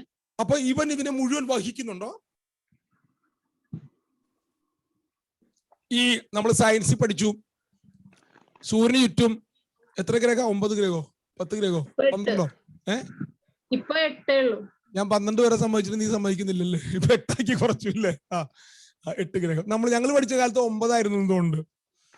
ഇപ്പൊ ഏതൊരെണ്ണം കുറച്ചു. ഈ ഒരു സൂര്യനെ, ഈ 9 ഗ്രഹങ്ങൾ ഞങ്ങൾ പഠിക്കുന്ന കാലത്ത്, അതായത് 87 ഞാൻ SLC പാസ്സാകുന്നത്, അന്ന് 9 ഗ്രഹമായിരുന്നു എന്ന് എന്റെ ഓർമ്മ. ഈ 9 ഗ്രഹങ്ങൾ ഇങ്ങനെ വട്ടം കറങ്ങുക ഈ സൂര്യനെ. ഇനി അവന്റെ കൂട്ടത്തില് ഈ ഭൂമിയെ കറങ്ങുന്ന വേറെ ഗ്രഹം, അതാണ് ഈ ചന്ദ്രനോ? ഓക്കെ, അങ്ങനെ. ഇനി ഇതിനെ വട്ടം കറങ്ങുന്ന വേറെ ഗ്രഹങ്ങൾ നോക്കിയേ. അപ്പൊ ഇതെല്ലാം കൂടെ ഇങ്ങനെ കൂട്ടിമുട്ടാതെ ദൈവം ഇങ്ങനെ മോനെ ഇതിലെ പോടാ കറക്കിക്കൊണ്ടിരിക്കുകയാണോ? അല്ല. ഉണ്ടാകട്ടെ എന്ന് പറഞ്ഞപ്പോ, ഉണ്ടായി വന്നപ്പം, ആ ശക്തിയുള്ള വചനത്താൽ അവനെ ഉണ്ടാക്കിയപ്പം, സൃഷ്ടിച്ചപ്പോൾ, ആ സൃഷ്ടിപ്പിനകത്ത് ദൈവം ഒരു വ്യവസ്ഥ വച്ചിരുന്നു. ആ വ്യവസ്ഥയിൽ ഇവ കറങ്ങിക്കൊണ്ടിരിക്കുക.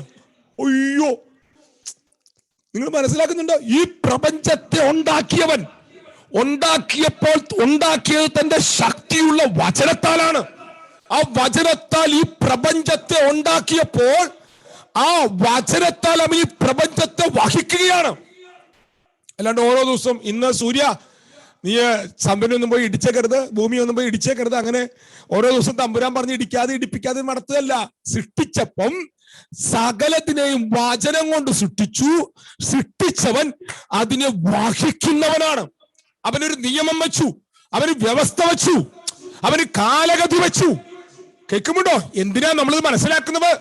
സകലവിനെയും വഹിക്കുന്ന ശക്തിയുള്ള വചനത്തിന്റെ ഉടമസ്ഥൻ, അവന് സിംഹാസനത്തിൽ നിന്ന് ഈ താളഭൂമിയിലേക്ക് ഇറങ്ങി വന്ന് നിന്റെ പാപങ്ങൾക്ക് പകരമായി കാൽവരിയിൽ മരിച്ച് നിന്നെ വിശ്വാസത്തിലേക്ക് നടത്തി. നീ അവനിൽ വിശ്വസിച്ചപ്പോൾ അവൻ നിന്റെ അകത്ത് വന്ന് നിന്നോട് ഒന്നായി ചേർന്നെങ്കിൽ നിന്നെ വഹിക്കാൻ അവൻ ശക്തിയുള്ളവനല്ലേ? നിന്റെ കുടുംബത്തെയും വഹിക്കാൻ അവൻ ശക്തിയുള്ളവനല്ലേ? നിന്റെ ഈ ഭാരവും, നിന്റെ ഈ വേദനയും, നിന്റെ ഈ കരച്ചിലും, നിന്റെ ഈ അലമുറയും കാണുമ്പോൾ എന്താ മനസ്സിലാകുന്നത്? നിനക്ക് അവനിൽ വിശ്വാസമില്ലെന്നല്ലേ മനസ്സിലാകുന്നത്? അവൻ ആരാ? നീ ആരെയാ വിളിക്കുന്നത്? ആരാമിന്റെ പിതാവ്, ആരാമിന്റെ രക്ഷകൻ. അവൻ സകലവനെയും തന്റെ ശക്തിയുള്ള വചനത്താൽ വഹിക്കുന്നവനാണ്. ഒരാമേൻ ധൈര്യത്തോടെ പറഞ്ഞു യേശുവിന്. സകലവിനെയും ശക്തിയുള്ള വചനത്താൽ വഹിക്കുന്നവൻ എന്റെ അകത്തിപ്പോൾ വസിക്കുകയാണ്. മഹത്വത്തിന്റെ പ്രത്യാശയായ ക്രിസ്തു എന്റെ അകത്ത് വസിക്കുകയാണ്. ആമേൻ. ധൈര്യം വരുന്നുണ്ടോ? ഹലോ, ഉറപ്പ് വരുന്നുണ്ടോ? പ്രത്യാശ വരുന്നുണ്ടോ? സകലവിനെയും വഹിക്കുന്നവൻ. ഈ പ്രപഞ്ചത്തെ മാത്രം, ഈ സൗരയൂഥത്തെ മാത്രമല്ല, അതിന്റെ കണക്കൊക്കെ പറഞ്ഞ തോമസ് പാസ്റ്റർ എടുത്ത് പോയി ചോദിക്കണം. എനിക്ക് എന്റെ മനസ്സിൽ പോലും ആ കണക്ക് നിൽക്കുന്നില്ല. ആദ്യം ആള് പഠിപ്പിച്ചപ്പോൾ ഞങ്ങൾ പഠിപ്പിച്ച കാലത്ത് പറഞ്ഞു 40 സെക്സ്റ്റില്യൺ സോളാർ കുടുംബങ്ങളാണെന്ന്. അതായത് 10 ഇൻറ്റു 10 കണക്ക് മറന്നു. 10 ഘാതം 40 പൂജ്യവും എന്തൊക്കെ കണക്കുണ്ട്. അത്രയുണ്ട്. നമ്മൾ അത് അത്രയും മനസ്സിലാക്കിയാൽ മതി. ഇപ്പൊ പറയുന്നത് കേട്ടു, ഇപ്പൊ പുതിയത് കുറെ കണ്ടുപിടിച്ചത്. ഇതിനെല്ലാം കൂടെ വഹിക്കുന്ന ഒരാൾക്കാണോ നിന്റെ വീട്ടില് നിന്റെ മുട്ടുവേദനയും നിന്റെ കാലുവേദനയും നിന്റെ കൊച്ചിന്റെ വിഷയവും? അയ്യോ, കൊച്ചുണ്ടാവണൊക്കെ മുമ്പ് കൊച്ചിന്റെ കല്യാണത്തിന് വേണ്ടി പ്രാർത്ഥിക്കാൻ തുടങ്ങി. കൊച്ചിനെ കോളേജിൽ ചേർത്തിട്ടില്ല, കൊച്ചിപ്പോ 6ലെ 7ലെ പഠിക്കുന്നുള്ളൂ. അപ്പത്തേനും കൊച്ചിന്റെ കല്യാണം, കൊച്ചിന്റെ പഠനം, കൊച്ചിന്റെ ജോലി, സകലവിനെയും ശക്തിയുള്ള വചനത്തിൽ വഹിക്കുന്ന ഒരു കർത്താവ് നിനക്കുണ്ട്. സ്തോത്രം. അതിനൊന്നും ആമേൻ പറയില്ല, അവനൊന്നും ആരും ആമേനും പറയില്ല, ആരാധിക്കൂല. എന്നിട്ട് പറയും തെക്കേ വീട്ടിൽ കൂടെ അങ്ങേര് ചെയ്തൊരു പോരാട്ടം ഉണ്ടെന്ന് പറയുമ്പോ കയ്യും കാലിട്ടടിച്ച് ആരാധിക്കും. അത് ആരാധനയല്ല മക്കളെ. അത് ഏതാണ്ട് എന്താ പറയാ, ഈ പോട്ടെ, ഞാൻ അങ്ങോട്ട് നിൽക്കുന്നില്ല. സകലതിനെയും ശക്തിയുള്ള വചനത്താൽ വഹിക്കുന്ന ക്രിസ്തു നിന്റെ അകത്തുണ്ട്. അപ്പൊ നിന്നെ അവൻ വഹിക്കുവോ? നിന്റെ വേദന അവൻ വഹിക്കുവോ? ഹലോ, എബ്രായ ലേഖനം കഥ പഠിക്കാൻ വേണ്ടി പഠിപ്പിക്കില്ല. നീ എവിടേക്ക് പിന്മാറി പോണേ? നീ എവിടേക്ക് തളരണേ? കൊറോണ വന്നാൽ നിന്നെ വഹിക്കില്ലേ? 2021 വരെ നടത്തിയവൻ ഇനി നടത്താൻ ശക്തനല്ലേ? പിന്നെ എന്തുവാ ചെയ്യാൻ പറ്റാത്തവൻ? അവൻ ഒന്നും അസാധ്യമല്ല. ശക്തിയുള്ള വചനത്താൽ സകലവിനെയും വഹിക്കുന്ന തത്വത്തിന്റെ മുദ്രയായ തേജസ്സിന്റെ പ്രഭയായ സകലത്തിന്റെയും അവകാശിയായ സകലമനെയും ഇല്ലായ്മ ഉണ്ടാക്കിയ കർത്താവിന്റെ മണവാട്ടിയാ നീ. സ്തോത്രം, സ്തോത്രം. കൊലോസ്യർ 1:17. കൊലോസ്യർ 1:17. പെട്ടെന്ന് വായിച്ചു മോളെ, നമുക്കൊരു 5-6 മിനിറ്റ് കൊണ്ട് നിർത്താം. കൊലോസ്യർ 1:17. അവൻ സർവത്തിനും മുൻപേയുള്ളവൻ, അവൻ സകലത്തിനും ആധാരമായിരിക്കുന്നു. അവൻ സകലത്തിനും ആധാരമായിരിക്കുന്നു. അവനാണ് സകലത്തിന്റെയും ആധാരം.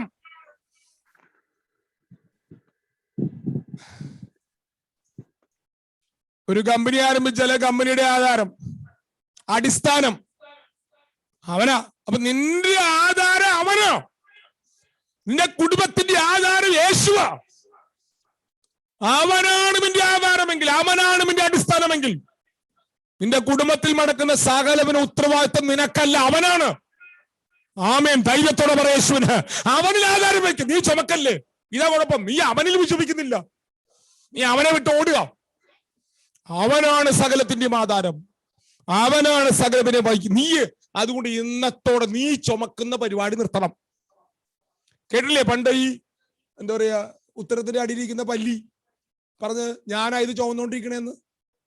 ഇപ്പൊ നിങ്ങളുടെ ഭർത്താവിനെയും മക്കളെയും ചില ആൾക്ക് ഞാൻ പ്രാർത്ഥിച്ചത് കൊണ്ട് എന്റെ ഭർത്താവും ഭാര്യയും എന്റെ ഭർത്താവും മക്കളും ഗുണപ്പെട്ടത്. അവിടെ ഇരുന്നാ മതി. അപ്പൊ കർത്താവിനൊരു വിലയില്ലല്ലേ?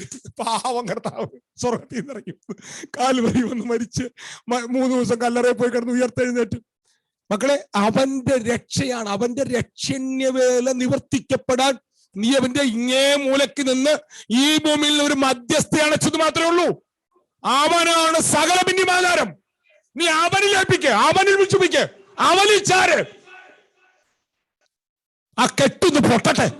നീയാണ് ചുമക്കുന്നത്, നീയാണ് കൊണ്ടു നടക്കുന്നത്, ഞാനാണ് ഇതെല്ലാം ചെയ്യുന്നത്. കെട്ടുപൊട്ടട്ടെ. അവനാണെല്ലാം ചെയ്യുന്നത്, അവനാണ് എല്ലാത്തിന്റെയും ആധാരം. അവനെ വിശ്വസിക്ക. സ്തോത്രം. ഒരു സ്തോത്രം പറഞ്ഞു. ഈ വീഡിയോ ഓഫ് ചെയ്തിരിക്കുന്നവരൊക്കെ ഒരു സ്തോത്രം പറഞ്ഞു തരട്ടോ. വിശ്വസിക്കാൻ പറ്റുന്നുണ്ടെങ്കിൽ. ഞാനിത് കഥ പറയല്ല, ആധാരം അവനാണ്. ആമേൻ. 5 6 മോളെ, അടുത്ത 2 കൂടെ വേഗം വായിച്ച് നമുക്ക് നിർത്താം.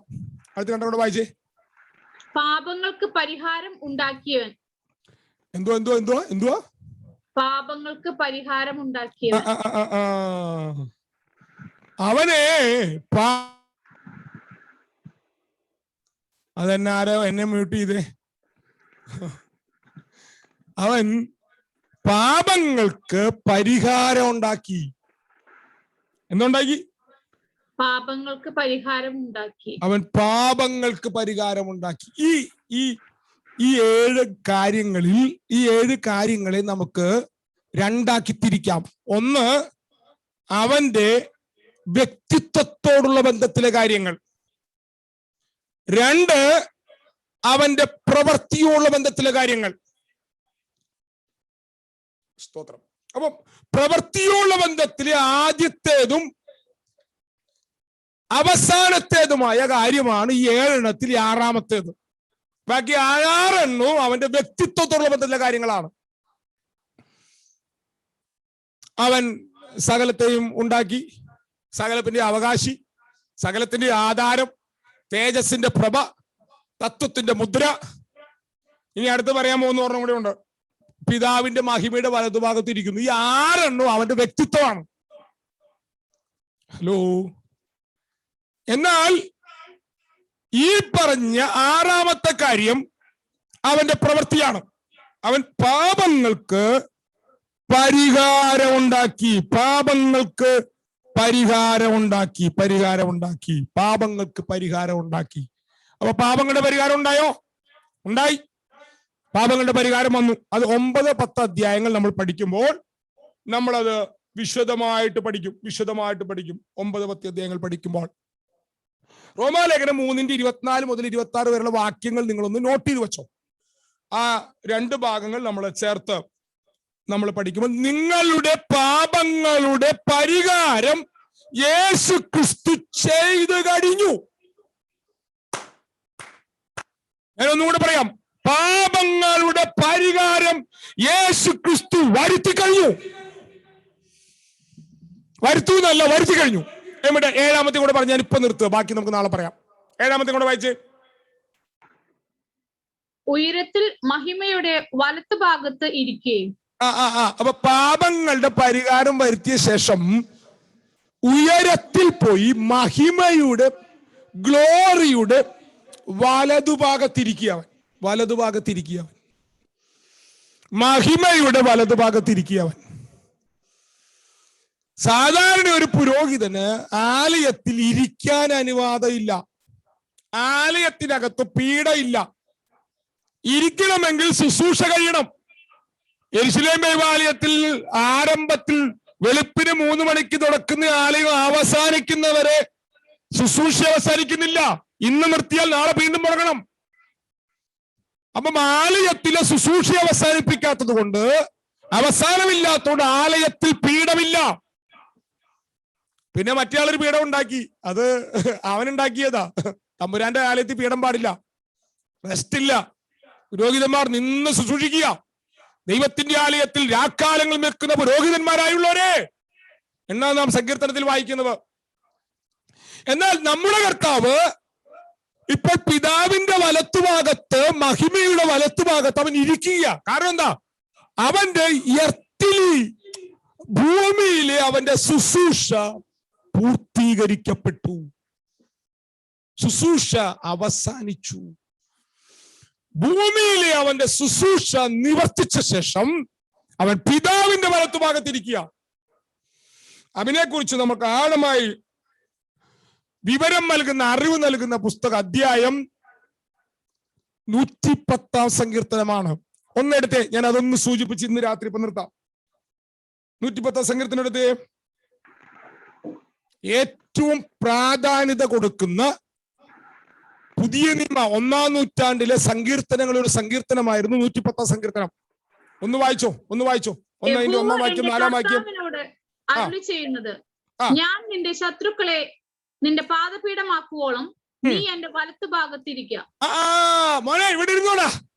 ഞാൻ നിന്റെ ശത്രുക്കളെ നിന്റെ പാദപീഠമാക്കുവോളം നീ എന്റെ വലത്തുഭാഗത്തിരിക്കുക. കണ്ടോ? പിതാവിന്റെ മഹിമയുടെ വലത്തുഭാഗത്ത് പുത്രൻ ഇരിക്കാൻ കാരണം വെറുതെ കഥ പറഞ്ഞുകൊണ്ടിരിക്കുകയല്ല. നമുക്ക് വേണ്ടിയുള്ള അവന്റെ പൗരോഹിത്യ, അവന്റെ ഭൂമിയിലെ ശുശ്രൂഷ അവസാനിച്ചു. 1. 2, ശത്രുക്കൾ ഇനി പാദപീഠമാകുമ്പോൾ അവൻ കാത്തിരിക്കുക. 3, ഇപ്പോൾ അവൻ നമുക്ക് വേണ്ടി പൗരോഹിത്യം ചെയ്യുന്നുണ്ട്. അതേത് ശുശ്രൂഷയാ? 110 4 വാക്യം 110 4 വാക്യം. നീ മെൽക്കിസദേക്കിന്റെ വിധത്തിൽ എന്നേക്കും ഒരു പുരോഹിതൻ എന്ന് യഹോവ സത്യം ചെയ്തു അനുദപിക്കുകയുമില്ല. അവിടെ നിൽക്കട്ടെ.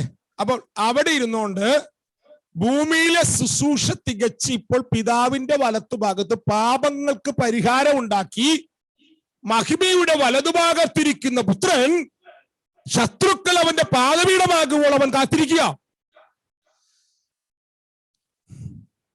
അപ്പോൾ അവൻ ചെയ്യുന്ന അടുത്തൊരു ശുശ്രൂഷയാണ് മൽക്കീസദേക്കിന്റെ ക്രമപ്രകാരമുള്ള പൗരോഹിത്യം. ആ ശുശ്രൂഷ നമുക്കറിയാം. മൽക്കീസദേക്കിന്റെ ശുശ്രൂഷ എന്താ? യുദ്ധം കഴിഞ്ഞ് യുദ്ധത്തിൽ പിടിക്കപ്പെട്ടു പോയവരെ തിരിച്ചു പിടിച്ചു വന്ന 318 അഭ്യാസികളുമായി തിരിച്ചു വന്ന അബ്രഹാമിന്റെ അടുക്കിലേക്ക് അപ്പവും വീഞ്ഞുമായി ചെന്ന് ക്ഷീണിച്ചവരെ ഉറപ്പിച്ച് ക്ഷീണിച്ചവരെ ബലപ്പെടുത്തി അവരെ കയ്യിൽ നിന്ന് അബ്രഹാമിന്റെ കയ്യിൽ നിന്ന് ദശാംശം സ്വീകരിച്ച് അബ്രഹാമിനെ അത്യുന്നതനായ ദൈവത്തിന്റെ നാമം ചൊല്ലി അനുഗ്രഹിച്ചവനാണ് മൽക്കീസദേക്ക്. അപ്പൊ മൽക്കീസദേക്കിന്റെ പൗരോഹിത്യത്തിന്റെ പ്രത്യേകത ക്ഷീണിച്ചവനെ ബലം നൽകാൻ, ക്ഷീണിച്ചവനെ ഉറപ്പിക്കാൻ, ക്ഷീണിച്ചവനെ ധൈര്യപ്പെടുത്താൻ അപ്പവും വീഞ്ഞും തുറന്നു കൊടുക്കും.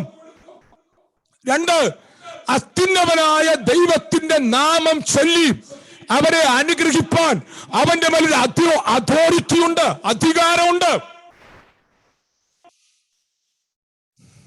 അവൻ പിതാവിന്റെ മഹിമയുടെ വലതുഭാഗത്തിരിക്കുക. അവൻ മഹാപൗരോഹിത്യ ശുശ്രൂഷ നിനക്ക് വേണ്ടി ചെയ്യുന്നുണ്ട്. അത് നാട്ടുകാർക്ക് വേണ്ടിയല്ല കേട്ടോ, അത് നിനക്ക് വേണ്ടിയാ. രക്ഷിക്കപ്പെട്ട വിശുദ്ധന്മാരെ, നീ തളരാൻ അവൻ അനുവദിക്കില്ല, നീ ഉടയാൻ അവൻ അനുവദിക്കില്ല, നീ കിടന്ന് പെടയാൻ അവൻ അനുവദിക്കില്ല. ഞാൻ ഈ പറഞ്ഞുകൊണ്ട് എന്റെ വാക്ക് ഇവിടെ നിർത്തുകയാണ്. നിന്നെ അവൻ ഒറ്റയ്ക്ക് ഏകനായിട്ട് വിടുന്നവനല്ല. അവൻ നിന്നെ കരുതുന്ന ദൈവമാണ്. അവൻ പിതാവിന്റെ മഹിമയുടെ വലതുഭാഗത്ത് ഇരിക്കുന്ന ദൈവമാണ്. ഇന്ന് പകൽ ഇങ്ങനെ ഒരു കർത്താവ് എനിക്കുണ്ട്, ഇങ്ങനെ ഒരു ദൈവം എനിക്കുണ്ട്. ഒന്ന് സന്തോഷപ്പെട്ട് ആമ്യം പറയാൻ പറ്റുന്നുണ്ടോ കർത്താവിന്? ഒന്ന് കർത്താവിന് നന്ദിയോടെ ആമ്യം പറഞ്ഞ്. ഇത് ദൈവജന പഠന ക്ലാസ് ആണെങ്കിലും ഇന്ന് പകൽ ധൈര്യത്തോടെ ഈ രാത്രിയിൽ നമുക്ക് നന്ദി പറഞ്ഞ് അവസാനിപ്പിക്കാം. ഇങ്ങനൊരു കർത്താവ് എനിക്കുണ്ട്. 1-ാം അധ്യായത്തിൽ ഇങ്ങനെ കർത്താവിനെ കുറിച്ച് 7 കാര്യങ്ങൾ പറഞ്ഞ് ആരംഭിച്ചിട്ട് 13-ാം അധ്യായത്തിൽ 5-ാം വാക്യം വായിച്ച് 5-6 വാക്യം വായിച്ച് നിർത്തിക്കോ. 13-ന്റെ 5-6 എബ്രായ ലേഖനം 13-ന്റെ 5-6. നിങ്ങളുടെ നടപ്പ് ദ്രവ്യാഗ്രഹമില്ലാത്തതായിരിക്കട്ടെ, അടുത്തത് ഉള്ളതുകൊണ്ട് തൃപ്തിപ്പെടുവിൻ. ഞാൻ നിന്നെ ഒരു നാളും കൈവിടുകയില്ല,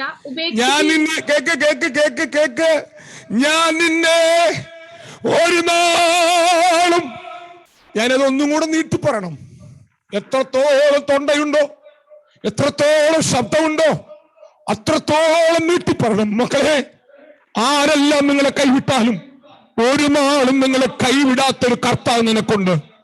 അവനാരാ? അവൻ സകലതിനെയും സൃഷ്ടിച്ചവൻ, സകലതിന്റെയും അവകാശി, സകലതിന്റെയും ആധാരമായവൻ, സകലതിനെയും തന്റെ ശക്തിയുള്ള വചനത്താൽ വഹിക്കുന്നവൻ, ദൈവത്തിന്റെ തത്വത്തിന്റെ പ്രഭയായവൻ, തേജസ്സിന്റെ പ്രഭയായവൻ, തത്വത്തിന്റെ മുദ്രയായവൻ, പിതാവിന്റെ വലത്തുഭാഗത്തെ ശത്രുക്കൾ തന്റെ പാദപീഠമാകുവോളം കാത്തിരിക്കുന്നവൻ. അവൻ പറയുക, ഞാൻ നിങ്ങളെ ഒരു നാളും കൈവിടുകയില്ല. എനിക്ക് ഇന്ന് രാത്രി വീഡിയോയിൽ ചെറിയ കാണാം. എന്റെ വാക്കുകൾക്ക് വിരാമം കുറിക്കുകയാണ്. ഇങ്ങനൊരു കർത്താവ് എനിക്കുണ്ട്. സന്തോഷമുണ്ടെങ്കിൽ 1 മിനിറ്റ് 1-2 മിനിറ്റ് ആ വീഡിയോകൾ ഓൺ ചെയ്ത് നന്ദിയോടെ യേശു രാമ്യം കൊടുക്കുക. വചനം നിങ്ങൾ പഠിച്ചു മാത്രം പോകരുത്, നിങ്ങൾ ദൈവത്തിന് നന്ദി പറയണം. ഇങ്ങനൊരു യേശു എനിക്കുണ്ട്, ഇങ്ങനൊരു കർത്താവ് എനിക്കുണ്ട്. അവൻ എന്നെ ഒറ്റയ്ക്ക് വിടില്ല. അവൻ എന്റെ തലമുറകളെ തകരാൻ അനുവദിക്കില്ല. അവൻ എന്റെ കുടുംബത്തെ തകരാൻ അനുവദിക്കില്ല. അവൻ എന്നെ പുറകിലേക്ക് തള്ളിക്കളയുന്നവനല്ല. എനിക്കൊരു കർത്താവുണ്ട്. അവൻ എന്നെ ഒരു നാളും കൈവിടുകയില്ല. പറ, വാക്യം ധൈര്യത്തോടെ പറ. അവൻ എന്നെ ഒരു നാളും കൈവിടുകയില്ല. കരുത്തുള്ള കരത്തോടെ എന്നെ പിടിച്ചുറപ്പിച്ചു നിർത്തുക. മനുഷ്യരെല്ലാം മാറിപ്പോയാലോ, സ്നേഹിതരെല്ലാം മാറിപ്പോയാലോ, കൂടെ നിൽക്കുമെന്നും താങ്ങുമെന്നും സഹായിക്കുമെന്നും നീ ചിന്തിച്ചവരെല്ലാം മാറിപ്പോയാലും നിന്നെ നടത്തുന്ന ഒരുവൻ നിനക്ക് വേണ്ടിയുണ്ട്. നിന്നെ കരുതുന്ന ഒരുവൻ നിന്നോട് കൂടിയുണ്ട്. ഒരു മിനിറ്റ് ഒന്ന് ദൈവത്തിന് നന്ദി പറഞ്ഞു. ഒരു മിനിറ്റ് ദൈവത്തിന് നന്ദി പറഞ്ഞു. ധൈര്യം ഇന്ന് രാത്രി നിങ്ങളുടെ അകത്തേക്ക് ഇമ്പാർട്ടാകട്ടെ. ആ ഫെയ്ത്ത് ഇന്ന് രാത്രി നിങ്ങളുടെ അകത്തേക്ക് ദൈവാത്മാവ് പകരട്ടെ. ആ വാക്യം ഒന്ന് വായിച്ചു പൂർത്തിക്കുമ്പോളെ. അവന് 5-ാം വാക്യമല്ലേ വായിച്ചത്? 6-ാം വാക്യം കൂടെ വായിച്ചു പൂർത്തിക്കോ. ദ്രവ്യാഗ്രഹമില്ലാതായിരിക്കട്ടെ. 6-ാം വാക്യം. ആകയാൽ കർത്താവ് എനിക്ക് തുണ, ഞാൻ പേടിക്കുകയില്ല. മനുഷ്യൻ എന്നോട് എന്തു ചെയ്യും എന്ന് നമുക്ക് ധൈര്യത്തോടെ പറയാം. ധൈര്യമുണ്ടോ പറയാൻ? ധൈര്യമുണ്ടോ പറയാൻ? ആകയാൽ കർത്താവ് എനിക്ക് തുണ. ഏത് കർത്താവ്? ഈ കർത്താവ്. സകലത്തിന്റെയും അവകാശി, സകലത്തിന്റെയും ആധാരമായവൻ, ദൈവതേജസ്സിന്റെ പ്രഭയായവൻ, തത്വത്തിന്റെ മുദ്രയായവൻ. ആമേൻ. സകലത്തിനെയും ശക്തിയുള്ള വചനത്താൽ വഹിക്കുന്നവൻ, പിതാവിന്റെ മഹിമയുടെ വലതുഭാഗത്തിരിക്കുന്നവൻ, എന്റെ പാപങ്ങൾക്ക് പരിഹാരമുണ്ടാക്കിയവൻ. അവൻ എന്നെ ഒരു നാളും കൈവിടില്ല. 2, അവൻ എനിക്ക് തുണ, ഞാൻ ഒരാളെയും പേടിക്കില്ല. മനുഷ്യൻ എന്നോട് എന്തു ചെയ്യും? ഒരാൾക്കും ഒന്നും ചെയ്യാൻ പറ്റില്ല എന്ന് നമുക്ക് ധൈര്യത്തോടെ പറയാം. നീ പറയണം. ഒരാൾക്കും ഒന്നും ചെയ്യാൻ പറ്റില്ല. ഒരാൾക്കും ഒന്നും ചെയ്യാൻ പറ്റില്ല. അവൻ എന്റെ തുണയാണ്. ഒരു നാളും അവൻ എന്നെ കൈവിടില്ല. ഒന്ന് പറഞ്ഞു നിർത്തിക്കോ. ഒന്ന് നിങ്ങളുടെ മുറിക്കകത്ത് ആ ഫെയ്ത്തിന്റെ തലം നിങ്ങളുടെ മുറിക്കകത്ത് ഓപ്പൺ ആകട്ടെ. ആ ഫെയ്ത്ത് നിങ്ങളുടെ ഹൃദയത്തിനകത്ത് ഓപ്പൺ ആകട്ടെ. നിങ്ങളുടെ ഹൃദയത്തിനകത്ത് ഭയങ്കര ധൈര്യം ഇന്ന് രാത്രി ഇൻസ്റ്റാൾ ആകട്ടെ. വിശ്വാസ കേൾവിയാലും കേൾവി ക്രിസ്തുവിന്റെ വചനത്താലും വരുന്നുവെന്ന് നാം ദൈവത്തിന്റെ വചനത്തിൽ വായിക്കുമ്പോൾ, ഇപ്പോ ഈ സന്ദേശം കേട്ടുകൊണ്ടിരിക്കുമ്പോൾ നിങ്ങളുടെ അകത്ത് ഫെയ്ത്ത് ഉണ്ടാകട്ടെ. ധൈര്യത്തോടെ പറ, കർത്താവ് എനിക്ക് തുണ, ഞാൻ ആരെയും പേടിക്കുകയില്ല. അവനാരാ? സകലതിനെയും തന്റെ ശക്തിയുള്ള കരത്താൽ വഹിക്കുന്ന ദൈവം. പ്രാർത്ഥിക്കാം. കണ്ണടയ്ക്കാൻ നമുക്ക് ഒരുമിച്ച് പ്രാർത്ഥിക്കാം. നിങ്ങൾ ഈ വചനങ്ങൾ ധ്യാനിക്കുക. നാളെ നമുക്ക് ഇതിന്റെ ബാക്കി ദിവസത്തിൽ ധ്യാനിക്കാം. നിങ്ങളുടെ അകത്ത് ഈ വചനങ്ങൾ ധ്യാനിക്കുമ്പോൾ ദൈവാത്മാവ് ഉറപ്പ് നൽകുന്നുണ്ടോ? നിങ്ങളുടെ അകത്തൊരു ഫെയ്ത്ത് വരുന്നുണ്ടോ ഈ വചനം കേൾക്കുമ്പോൾ?